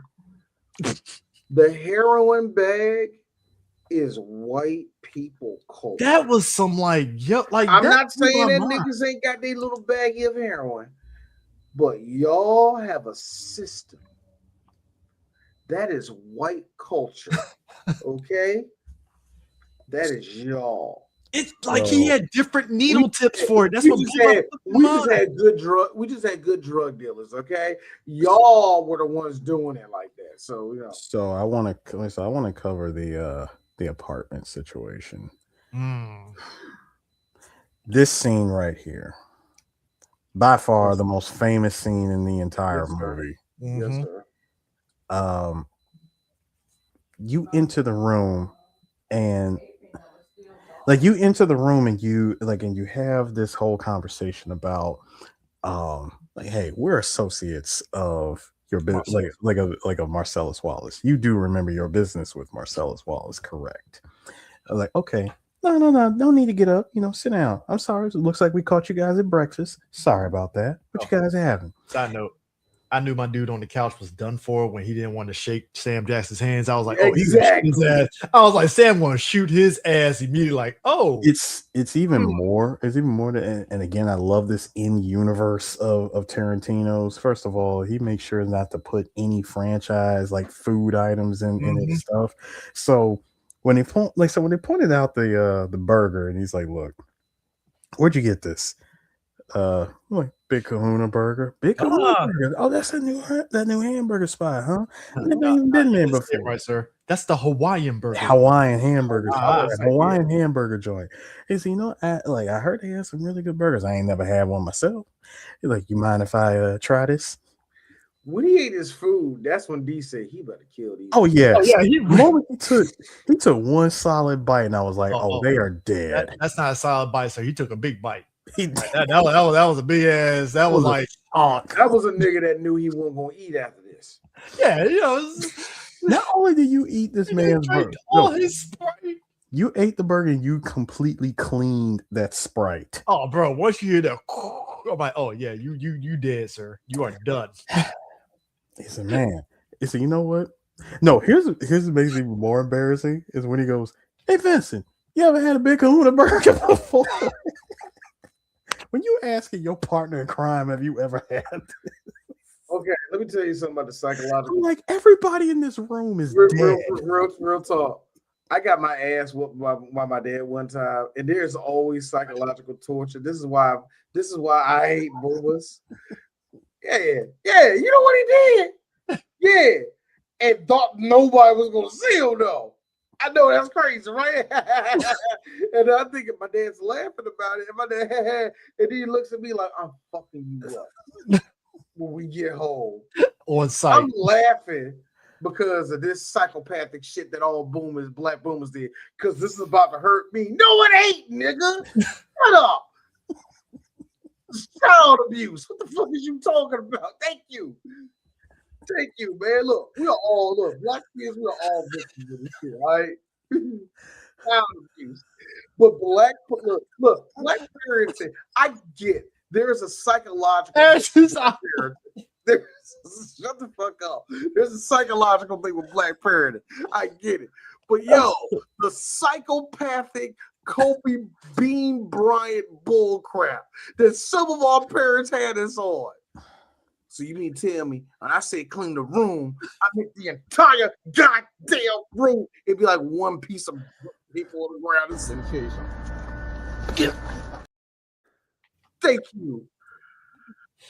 Anyway. Sorry, bro. Yeah. So you go out there like, hey D, stop it. I'm going to therapy because of that. Yeah, I'm sorry. My bad. Oh God. No, it's once the conversation reached that point, and the moment he says, hey, look, Vincent, if you ever be in town, try one of these. They're actually pretty good. I can't have them because my girlfriend's a vegetarian, which pretty much makes me a vegetarian. I'm about to say pretty much make me a vegetarian. I'm like, this is cool dialogue that he's doing before he's comforting them before he kills them. kind of sort of marriage a little bit too, a little bit. Bringing the shield down, as it were. Oh yeah, absolutely. No, see, the first sign of bringing that shield down was when my man tried to get off the couch. He said, "No, it's cool. This is cool. Go ahead, lay back down." It's the hand. It's. Hey! I found it funny when I remember watching. Dude, you might as well turn over because you're about to get shot. Did y'all just laugh at like I did, and just how random, even to this day, Phil Lamar just chilling in the background, like he's part. Like I totally forgot that he had his one line. It's right over there. I didn't ask you a god. It's like I was about to say he was the one that answered the door, and in fact, he was the inside guy basically because you find out after the fact, he was the inside guy, Marvin, because he was the one that told him how many was supposed to be in the room. Yeah. So that's what makes that scene of Jules saying I don't remember asking you anything, right? Of him saying that, and I said, oh, you don't realize it, but I'm like, oh, that's the inside guy. Mm-hmm. See, I never picked up on that until like maybe my third viewing. Second view on the phone. I only seen this movie. This had to be probably my fourth, maybe third time watching this movie. Oh, really? Seriously, I haven't watched this movie like this. This is not one of my favorite movies. I was gonna say I watched Pulp Fiction many times. I've probably seen Jackie Brown more than Pulp Fiction. I've seen Reservoir Dogs way more than this. Reservoir Dogs. I think I've seen. It's like right up there with the amount of times I've seen this movie. Yeah, but the whole back and forth of number one, how y'all just gonna steal from a man like Marcellus Wallace? Exactly. You got a briefcase, okay? Which this sparks so many theories, by the way, because it's this scene. Yeah.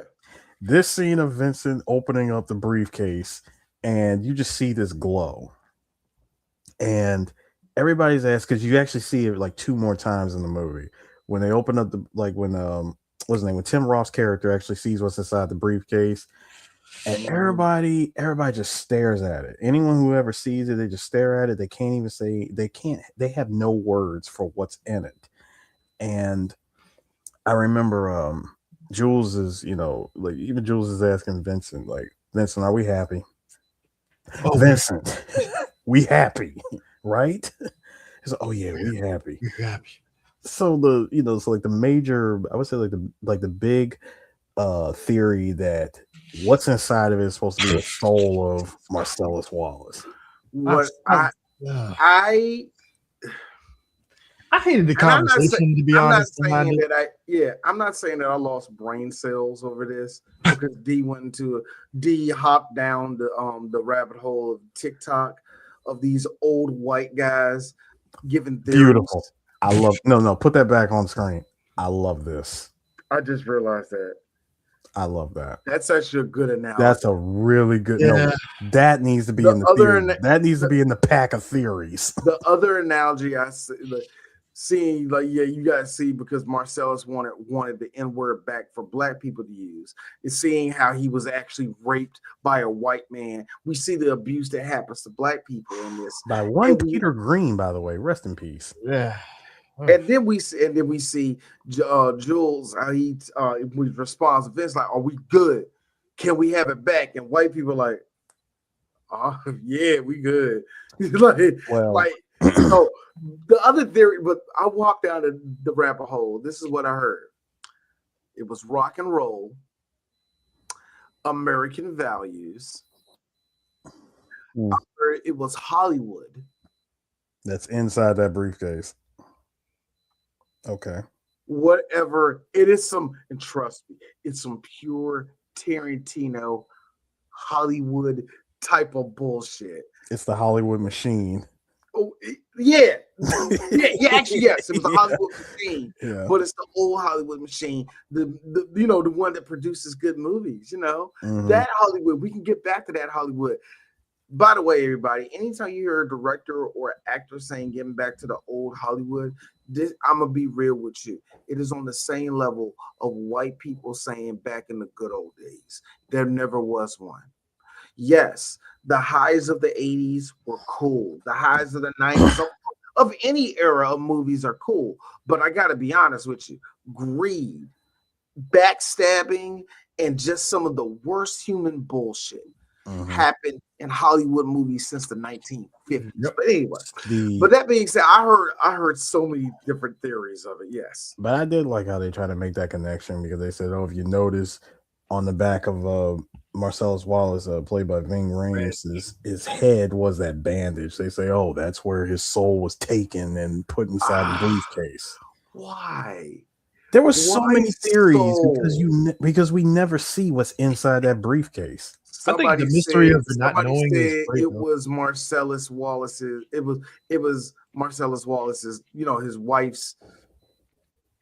Something like her feet? Vagina. Feet. Yeah, vagina. Maybe actually that's what it was. He opened it up, and John Travolta's like, "Oh my God, what's wrong? You won't believe this." There's white feet, black feet, brown feet, big feet, small feet, feet that look oddly shaped, feet that are oddly shaped, but I gotta be real, they sexy. This all here, man. Bro. Yeah. So then we're delivered the size 16, size 1. The line. Like the line from Sam. Wide, narrow. I'm sorry, Eric. So sorry. Okay, the line. Good. Okay, Chris. Anyway, the line from Sam Jackson, which is, "And you will know my name is the Lord when I lay my vengeance upon them." No! White guys in the early 90s love quoting that. I never understood why, and I'm so glad that he said it like at the end of this movie, where he just said, "Look, I never actually looked into that line. I just thought it was some like something cold to say before I killed somebody." Man, at least it's being nice. I mean, it is cold-hearted though. It is. I mean, But I think it's Then when he broke it down while he's having a gun in Tim Roth's face and saying, you know, is it you that's the shepherd, or is it I that's the shepherd, or is it the gun that's it's like, nah, you're the weak. right? Dude, the way that he broke all that down, I was like, bro, this is the reason why this is Quentin's magnum opus. It is. It's a very Quentin Tarantino movie. This is really. I mean, look. I'm sorry. Stop. No, D just. Why? What are y'all talking about? Snappy nappy dugouts. What's going on? Wait a minute. I don't know what the chat is doing right now. I just saw snappy nappy dugout. I don't know what the chat is talking about. I'm letting them have fun with that. Anyway, but yeah. How do we? You know, first, and I'm with I'm with Vincent, bro. How after you shot everybody in the room, my man comes out of the bathroom with a hand cannon. You motherfucker! First of all, what were you shooting at? You got two people standing side by side. You didn't hit not one. Everything. I would stay in the bathroom and just wait till they left, personally. But you know, hey, it's like all your boys is gone. What's the point? What's the point of coming out? I was Jules up. Yeah, God's talking to me. He was like, I gotta get the fuck out of here. Chris, did you see the size of the gun that man had? It was almost bigger than him. And when you looked at the bullet hole in the wall too, like, dude, we should be dead from this. I don't know what you talk about. Nah, man, it's all good. It's all. Yeah, stop talking like that. Stop. So you trying to tell me that? He says, so what are you trying to say? That God stopped the bullets? Well, sir. Nigga, yeah. What do you? In the illustrious words of Ice-T, hey man, God is on your side. It's the fact that he said, listen, don't. He said, hold up, what we just witnessed was a miracle. I do not need you belittling this. You don't need to make a light of this situation.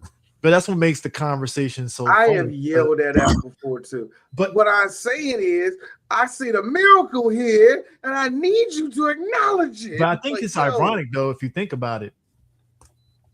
Jules is getting out the business. Vince ends up getting killed by Bruce Willis later on, and that could have been his sign of getting out. Same with Jules too, which honestly made a whole lot of sense because after Bruce Willis's character was supposed to take a fall for that boxing match, right?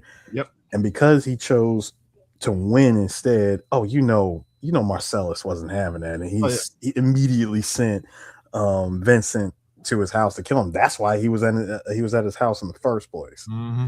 Now, you know what, Chris? I just thought about something. When it comes to all this, when it comes to the type of movies that we wanted like this, there was another director that has a big pull in it that's still actually directing movies today. English Quentin Tarantino.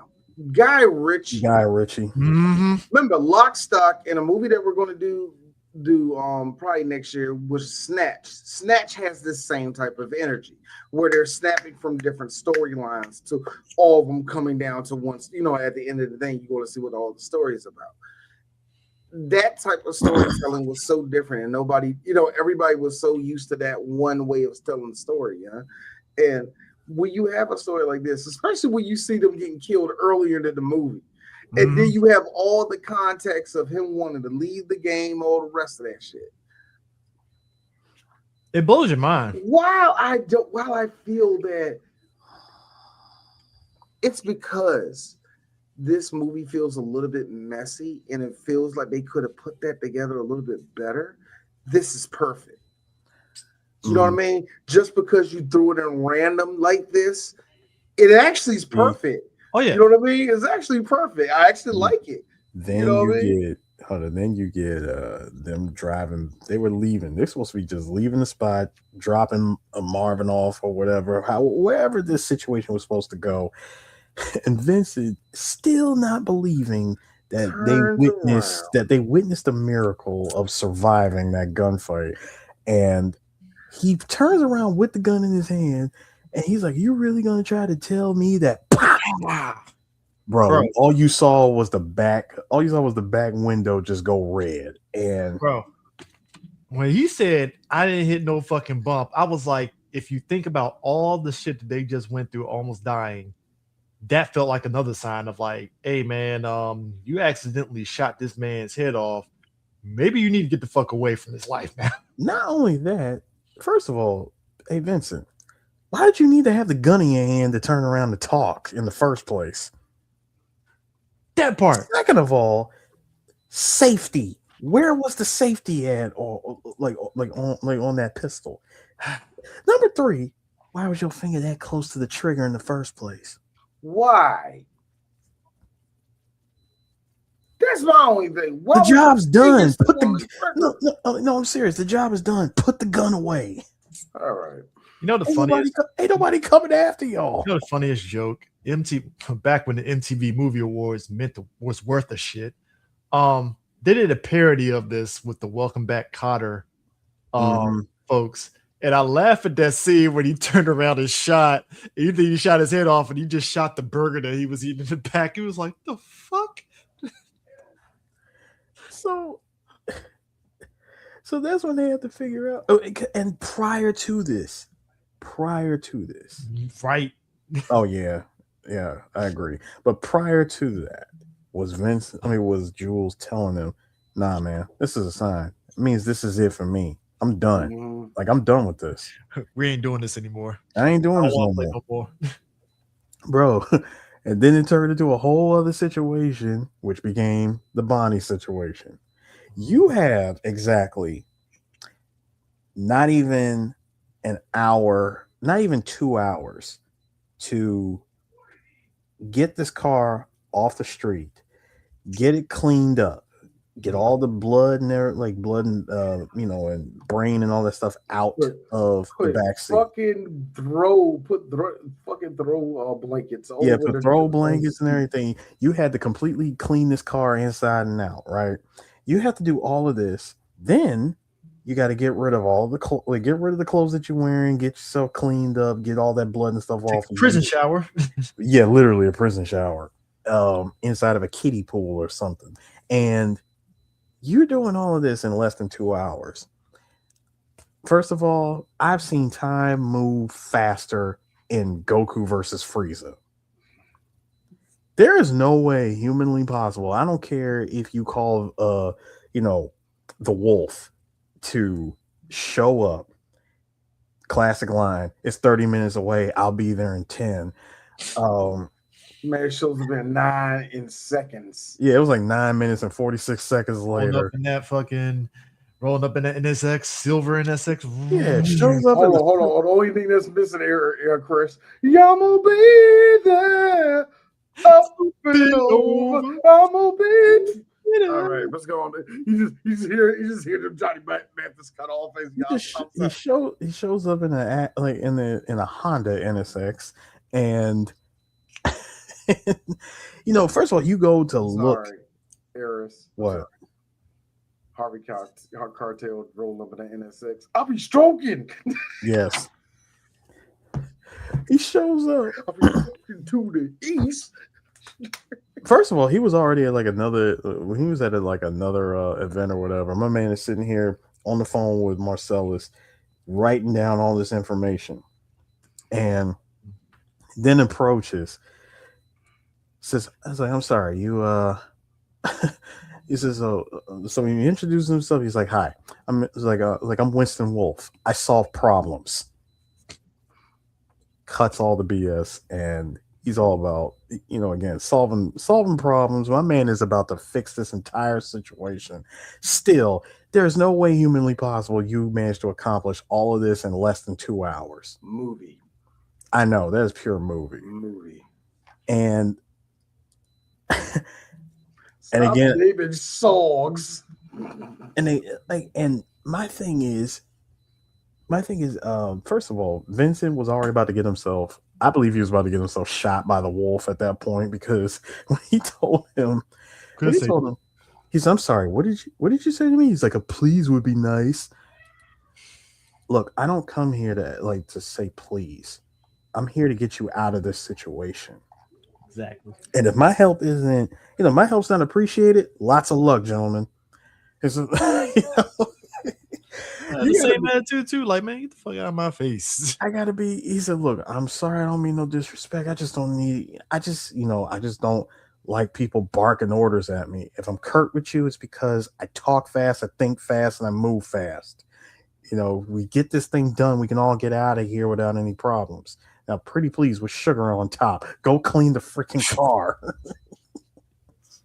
And I'm sorry. Anytime Quentin Tarantino opened his mouth during that scene. Man, what the fuck is you talking about? was that? I'm sorry, man.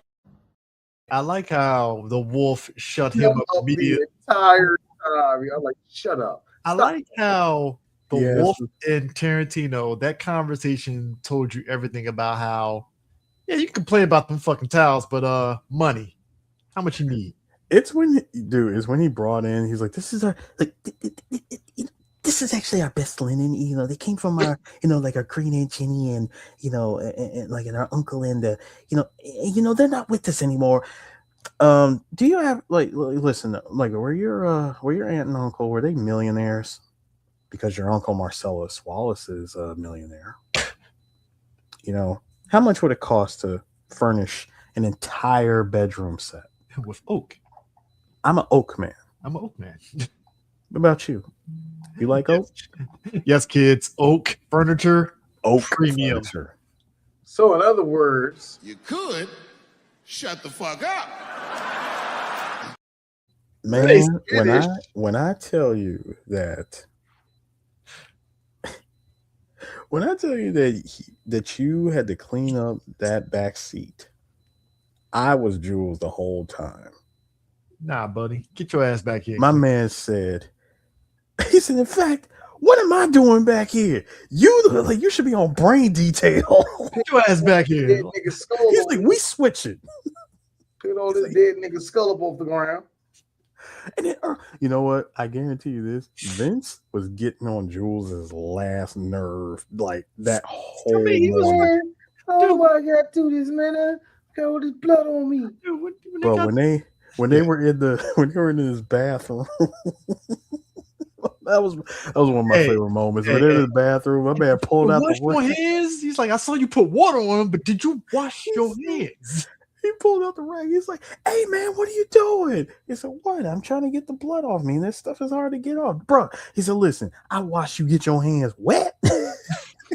You didn't even use no soap. He said, "Did you even wash?" Which trade secret? White people be doing that shit in the bathroom all the time. They come out that stall, water, no soap. I'm like, so wait a minute, hold on, Trevor. You're not gonna wash your hands. I see you put your hands underneath the water. I'm not talking about a little tinkle. You went in there and took a shit, nigga. No, you gonna wash your hands? These crackers will look us in the face. I can't co-sign that, big brother, but I ain't mad at you for what you do. Hey, Chris. Chris, I have seen Chris. The worst offender was actually at a screening that we were at. I went to the bathroom. You were already inside. I swear to you, the dude might as well went from the stall and leaped as hard as he could towards the door, just completely bypassing the sink. Just leap. You don't even want to run out or nothing. You ain't gonna walk out. I swear to you, I turned some water on the hand, but God, you didn't even approach the sink. That's how bad it was. If you hit the urinal, put your hands underneath water. Fine. When you come out the stall, it's like no. Step one, sink. Because the haze of shit is already around you. Number two. See, white people, y'all need to listen to God, Seems like white folk ain't never had a bright idea in their life. I do kind of feel some way because Vincent didn't even wash his hands before he got lit up by Bruce Willis. So that's like, you know what? Again, you had to go. It's when he pulled the washcloth and he said, "Listen, I use the same one, and when I finish with this, didn't look like no maxi pad." That nigga, that's how you knew that motherfucker didn't even wash his hands. When that shit's bloody as hell. My man over here washed his hands with down soap and stuff, got the blood off. He just took the rag and just wiped the blood off. Samuel Jackson. There weren't no water or nothing. turn into every black mother. You just spreaded it out. You didn't wash it all. My man said, he said, listen, this type of thing is going to bring stuff to a head, man. Now, look, I ain't threatening you or nothing, okay? I respect you, but do not put me in this situation. Got some goddamn home training. I mean, and I'm with Jules on this. It's like, dude, first of all, you're the one that got us in this situation. The very least that you need to be doing right now is doing everything correct. Time is not on our side here. He's like, I'm on him, Jules. I'm on the motherfucking Jules. Calling in a wolf. Bro, when Jules, like, you can even see in this scene where Jules was done with everybody, including Marcellus.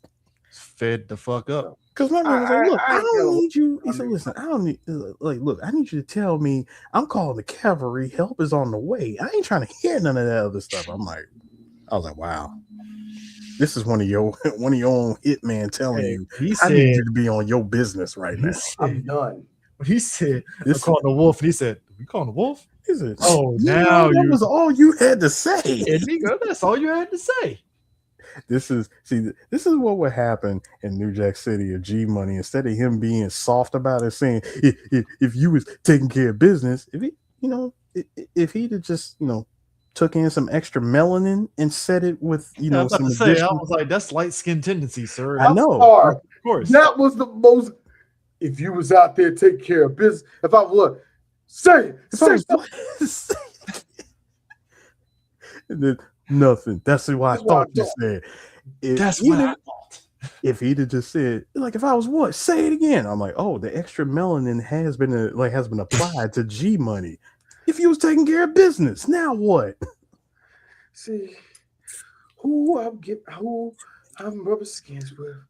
I'm laying don't have to come between us, G Money.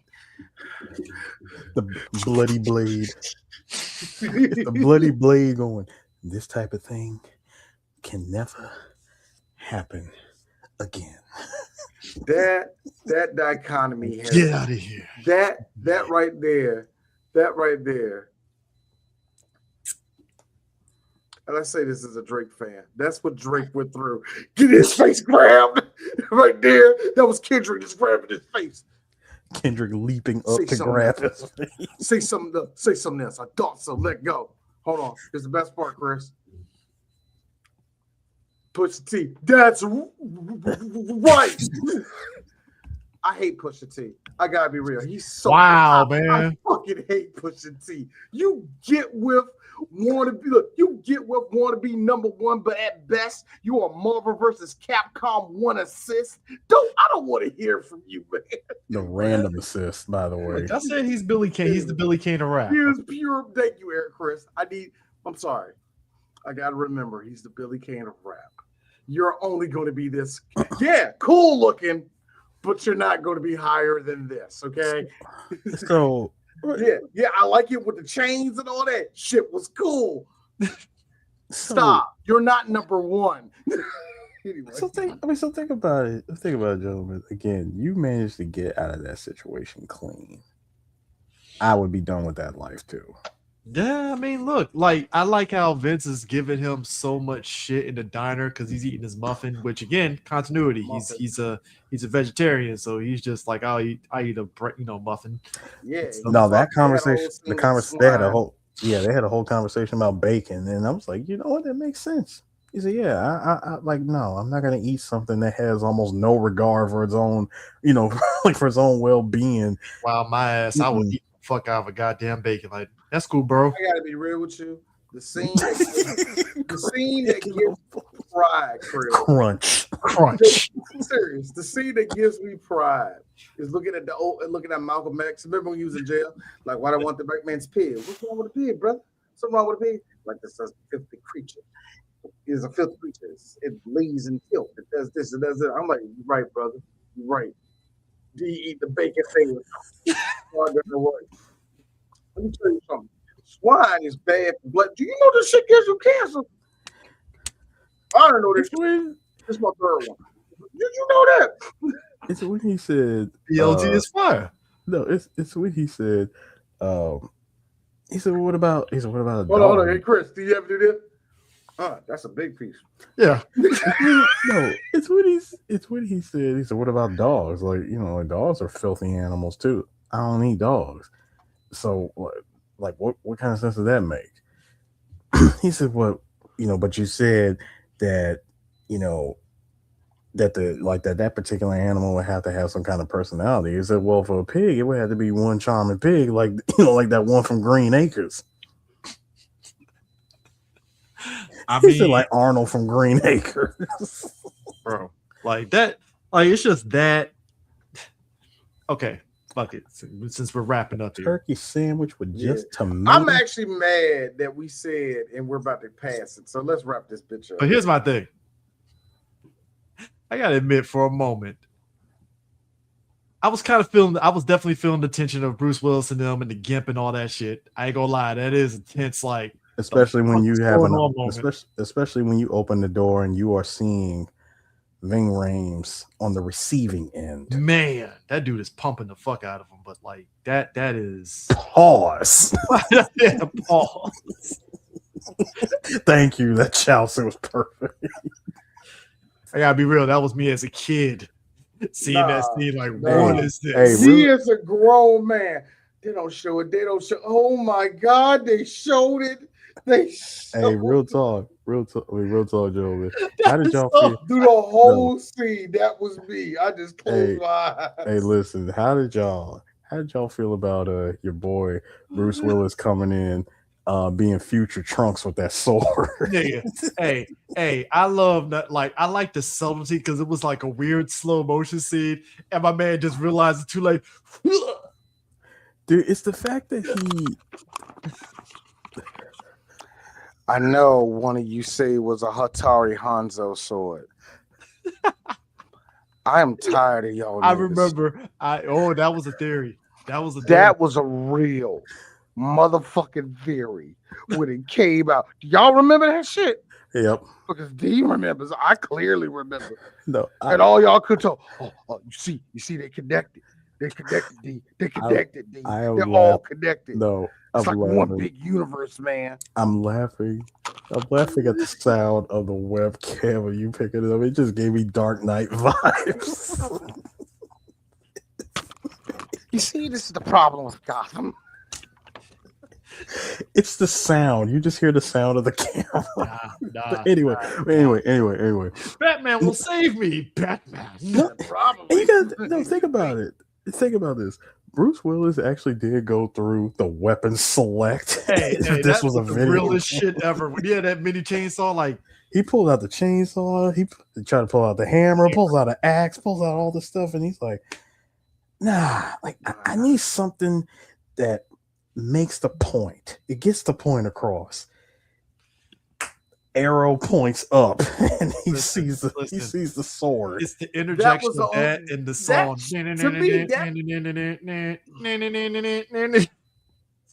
All right. The only thing that was missing was actually a golden light around the sword. Seriously. Yes. Oh. And the only thing that was actually missing was Bruce Willis going, "Wah!" I need the dialogue that says, "Will you take the sword? You have taken the sword." Do you know how peace of mind you are in that in the middle of that you can actually turn around and see? Like, that's some, like, you've just accepted that's happening to you, and you're able to just kind of turn around like that. It's like, I mean, when you asked, and of course, you saved the man who was literally about to kill you. And let's just be real. If y'all didn't have that fight in the street, which ended up rolling into this pawn shop, it's Don't say roll, because I'm just imagining when he hit Ving Rhames, my man was fucking Ving had donuts. Box of donuts going about his day. And coffee. 2 coffees. And coffees. Got hit by a car. Woke up with a ball gag in my mouth. I saw a Confederate flag in the background, a ball gag in my mouth. I already know I'm getting fucked. They're going to kill me afterwards, but I know I'm going to get it up my booty hole. So I already know that's about to happen. That's and Hey. hold on. And who saves me? The nigga that I was trying to kill comes in and saves me with a katana. And basically just says, hey, you know what? Here's the deal. Your California privileges is fucking done. You know what? He All said, right, listen, cool. Bet I'm out. he said, listen, you and me, as far as I'm concerned, like when he asked, are we done? Like, are we good? No, I'm very far removed from all right. You hear that, Billy boy? It's like, I mean, are you and me? We that. Yeah, we are right. However, you can never set foot back in LA again. You lost your LA privileges. Yeah, I'm cool with that. All right, cool. You know what? San Diego, I'm good.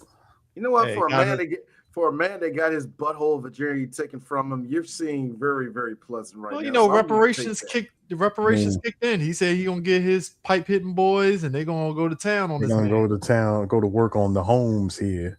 Hey, D Shaw 3 Black Geeks. Hey, so you just think that we just know a gang of gay niggas that's just gonna pull up on white guys and have sex with them? I'm not saying that these services don't exist. Stop, shut up. I'm not saying that these services do not exist. What I'm saying is, why do you have it on speed dial? Is that's all I'm saying. Number one, I wasn't going there. Good. I was simply saying that Ving Rhames has probably been around a prison or two. How you think? Ain't the first time he took it up the booty. I wasn't even implying that. It's just, and look, man, Holiday Heart was a great movie, man. Oh yeah, great movie, excellent. That was a great movie. It's good to see Big Frida's origin story. Just imagine that in the middle of that. Shake your butt, shake your. I gotta be honest with you though, but like the Bruce Willis, this whole go watch thing, I love just because it's like just the juxtaposition of he has Zed's key. And then it's like he gets out there and it's like, yeah, fucked up that Honda, by the way. That Honda was fucking done. no, yeah. It's like, what happened to my Honda? I had to crash that Honda. I'm sorry. Turn that Honda into a Hyundai.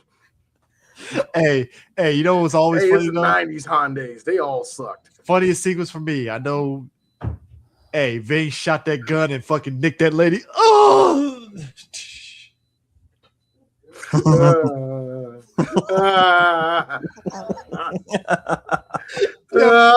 did say that.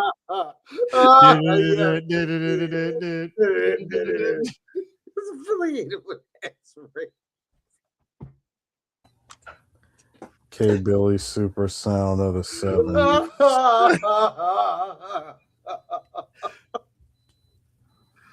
I just like the casual nature of, yeah, your dad had dysentery, so he just gave me to watch, and I had to put it up my ass for another 2 years, and then yeah, that's pretty much how we had to do this. It's the most Oregon Trail ass story. Very Oregon. You ain't lying. Man, what kind of great escape situation were y'all in? It's like Steve McQueen lied to us. It's not fun. You know the latest episode. Y'all picked the wrong tunnel twice, didn't you? Y'all know the These latest heroes episode, is full of shit. You know the latest episode of South Park where Towley's explaining everything, and it really does sound like a nigga that's. And then they showed up with the thing. That's what this whole movie sounds like. Which is honest. In all honesty, nothing is worse in storytelling than using "and then." Yeah. Like when you say yada yada yada yada yada, and then yada yada yada yada, and then. Look, man. I learned about that, I said, okay, I'll make sure if I'm gonna put something together, I will never use "and then." I will say this though, with Pulp Fiction, I think much like when we were talking about Batman '89, this was definitely like, I would say, event type movie that got a lot of people really just buzzing like everywhere about it. Like everybody, it was in SNL, it was on Mad TV, it was in all these places and stuff. It was like a moment. I think it was his right time for it to come out.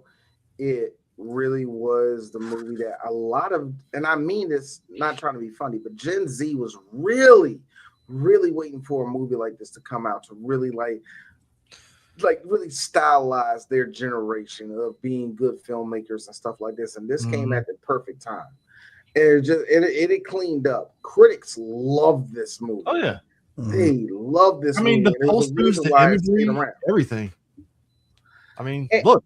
I mean, the cover of Pulp Fiction is like iconic. It's like, and I would, and even though I'm not a fan of this movie, I can understand why it has an endearing legacy. Why this movie really did show up to a lot of people for the first time when people say anything like this, and it punched them in the mouth. I can understand why. It was totally different what was coming out during the time. So, you can't take that away from Tarantino for making a hit like this, man. Not a hit, but it solidified him, man. It solidified him. So real quick, I found this quite interesting. Sam Jackson, for Sam Jackson's role in this. So it says here that Jackson had assumed that the audition was merely a reading, and of course Weinstein convinced him into audition a second time, and his performance of the final diner scene won over Tarantino. Now, Jules was originally scripted with a giant afro, but Tarantino's personal assistant mistakenly bought a jerry curled wig. So that whole thing with the jerry curl was a mistake. That's a happy accident. Yeah, a very happy accident. Jules was originally... Tarantino was enraged, but Jackson persuaded him to keep it since the hairstyle had gained popularity through NWA, and it does take place in LA, so it makes sense. Yeah. It also says here that Tarantino wrote the role. Interesting. It says that the bartender, like the guy that plays the bartender in Marcellus's club, it says Tarantino wrote that role for Lawrence Fishburne, who turned it down. According to Tarantino, Fishburne. I would understand why Lawrence Fishburne turned this down. I can see him not being one. It says, according to him, Fishburne turned it down because his team did not see it as a starring role. Fishburne later said he turned it down because he felt the film glamorized heroin. Yeah, and you know who else was also considered for that role of the assistant? Eddie Murphy. Wow, that's a huge swing on that one. It was. Yeah. Uma Thurman, for Uma Thurman's character, basically Miramax's favorite Holly Hunter or Meg Ryan for the role of Mia. Robin Wright, Jennifer Beals, Deborah Winger, Marissa Tomei, Alfred Woodard, and Meg Tilly were also considered, but Tarantino wanted Thurman after their first meeting. I think we know why. Yeah, I think we know why too. And who else? Also Harvey Keitel playing Winston Wolfe. So apparently a year earlier he played a very similar character in Point of No Return. Tim Roth's character was... Wow. So TriStar actually wanted Johnny Depp or Christian Slater to play him. That would have been Christian Slater. I could see. Also, early in development, Tarantino had contemplating casting Roth as Vincent and Gary Oldman as Jules. I'm sorry, what? Yeah, this would have been a very different movie. It would have, like, just tonally, it's like, it just, I don't know, it's just the vibe of it. It'll just been fine. Like, something against Gary Oldman. Like, Eric Stoltz as Lance. Tarantino initially wrote that role for John Cusack. No, Stoltz was the right person for it. And it says Gary Oldman was the preferred choice again, even for this character. He was trying to get Gary Oldman in this movie. That's what that was. Oh, he was trying to get him. But you know the reason why they wanted Gary Oldman? Because of his role as a drug dealing pimp from True Romance a year earlier. Yeah, I think Tarantino kind of helped beef up the script for that movie. He did. So and so the role of Lance's wife. Rosanna Arquette. Yeah, Rosanna Arquette. Pam Grier read for the role, but Tarantino did not believe audiences would find it plausible for Lance to yell at her. Tarantino later casted her as Jackie Brown, of course. Ellen DeGeneres also read for the role of Jodie. Nah, good. Ew. I know. Good. I know. Yeah, just yuck. I'm trying to think. Was there? Wow, that's funny. So, Bruce Willis. This is the last one I'll do. All right. Bruce Willis, the aging boxer on the run from Marcellus, having to double crossed him. The role was originally written for Matt Dillon, who turned it down. Wow. That sounds like Matt Dillon would turn this down. Willis That's actually was, kind of good. yeah, Willis was already a star, but most of his recent films have been critical and box office disappointments. As related to Peter Bart, participating in a modestly budgeted film meant lowering his salary and risking his star status, but the strategy paid off royally. Like Pulp Fiction not only brought Willis new respect as an actor, but also earned him several $1 million. I was going to say this movie also helped out Bruce Willis. Bruce Willis, we said this was a relaxed time during his career, but let's just be real. Like everybody during that time, he was still looking for his number one. What was going to be his next big movie and all the rest of that? And yeah, it really is. It really was, man. Yeah, I mean, so that's Pulp Fiction. So Christmas episode. Yeah, the Christmas episode is we're going Charles S. Dutton and Carl Weathers, Tony Todd, they were all considered for Marcellus Wallace. That's crazy. You know for a fact, Charles S. Dutton was not going to take. Now I got a question: who wrote this? And it says "nigga" in here 34 times, and that's not said by the black characters either. And it glamorizes heroin. You know what? Which is funny because this is 1994. His show was about to hit Fox. Yeah, where he's already fighting the drug dealing. Nah. Has a long-standing rivalry with a drug dealer. Written by a white man. Charles S. Dutton wasn't having that. Charles would have been mad as a motherfucker with this. Oh, but Christmas. Shit. What we got? Oh shit, Chris, are you frozen? Yes, he is. No, Chris. Oh snap.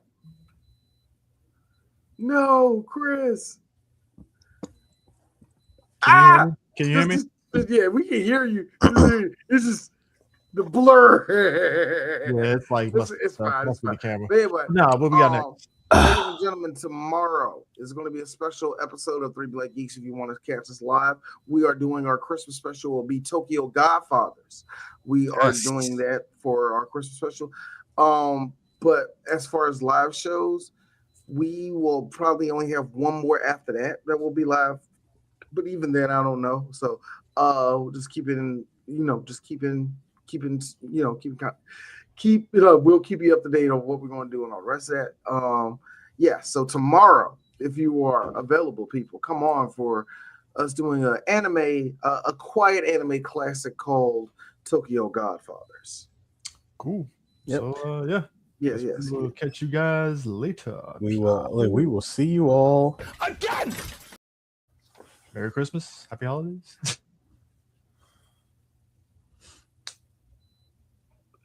I love that. We got to do that more.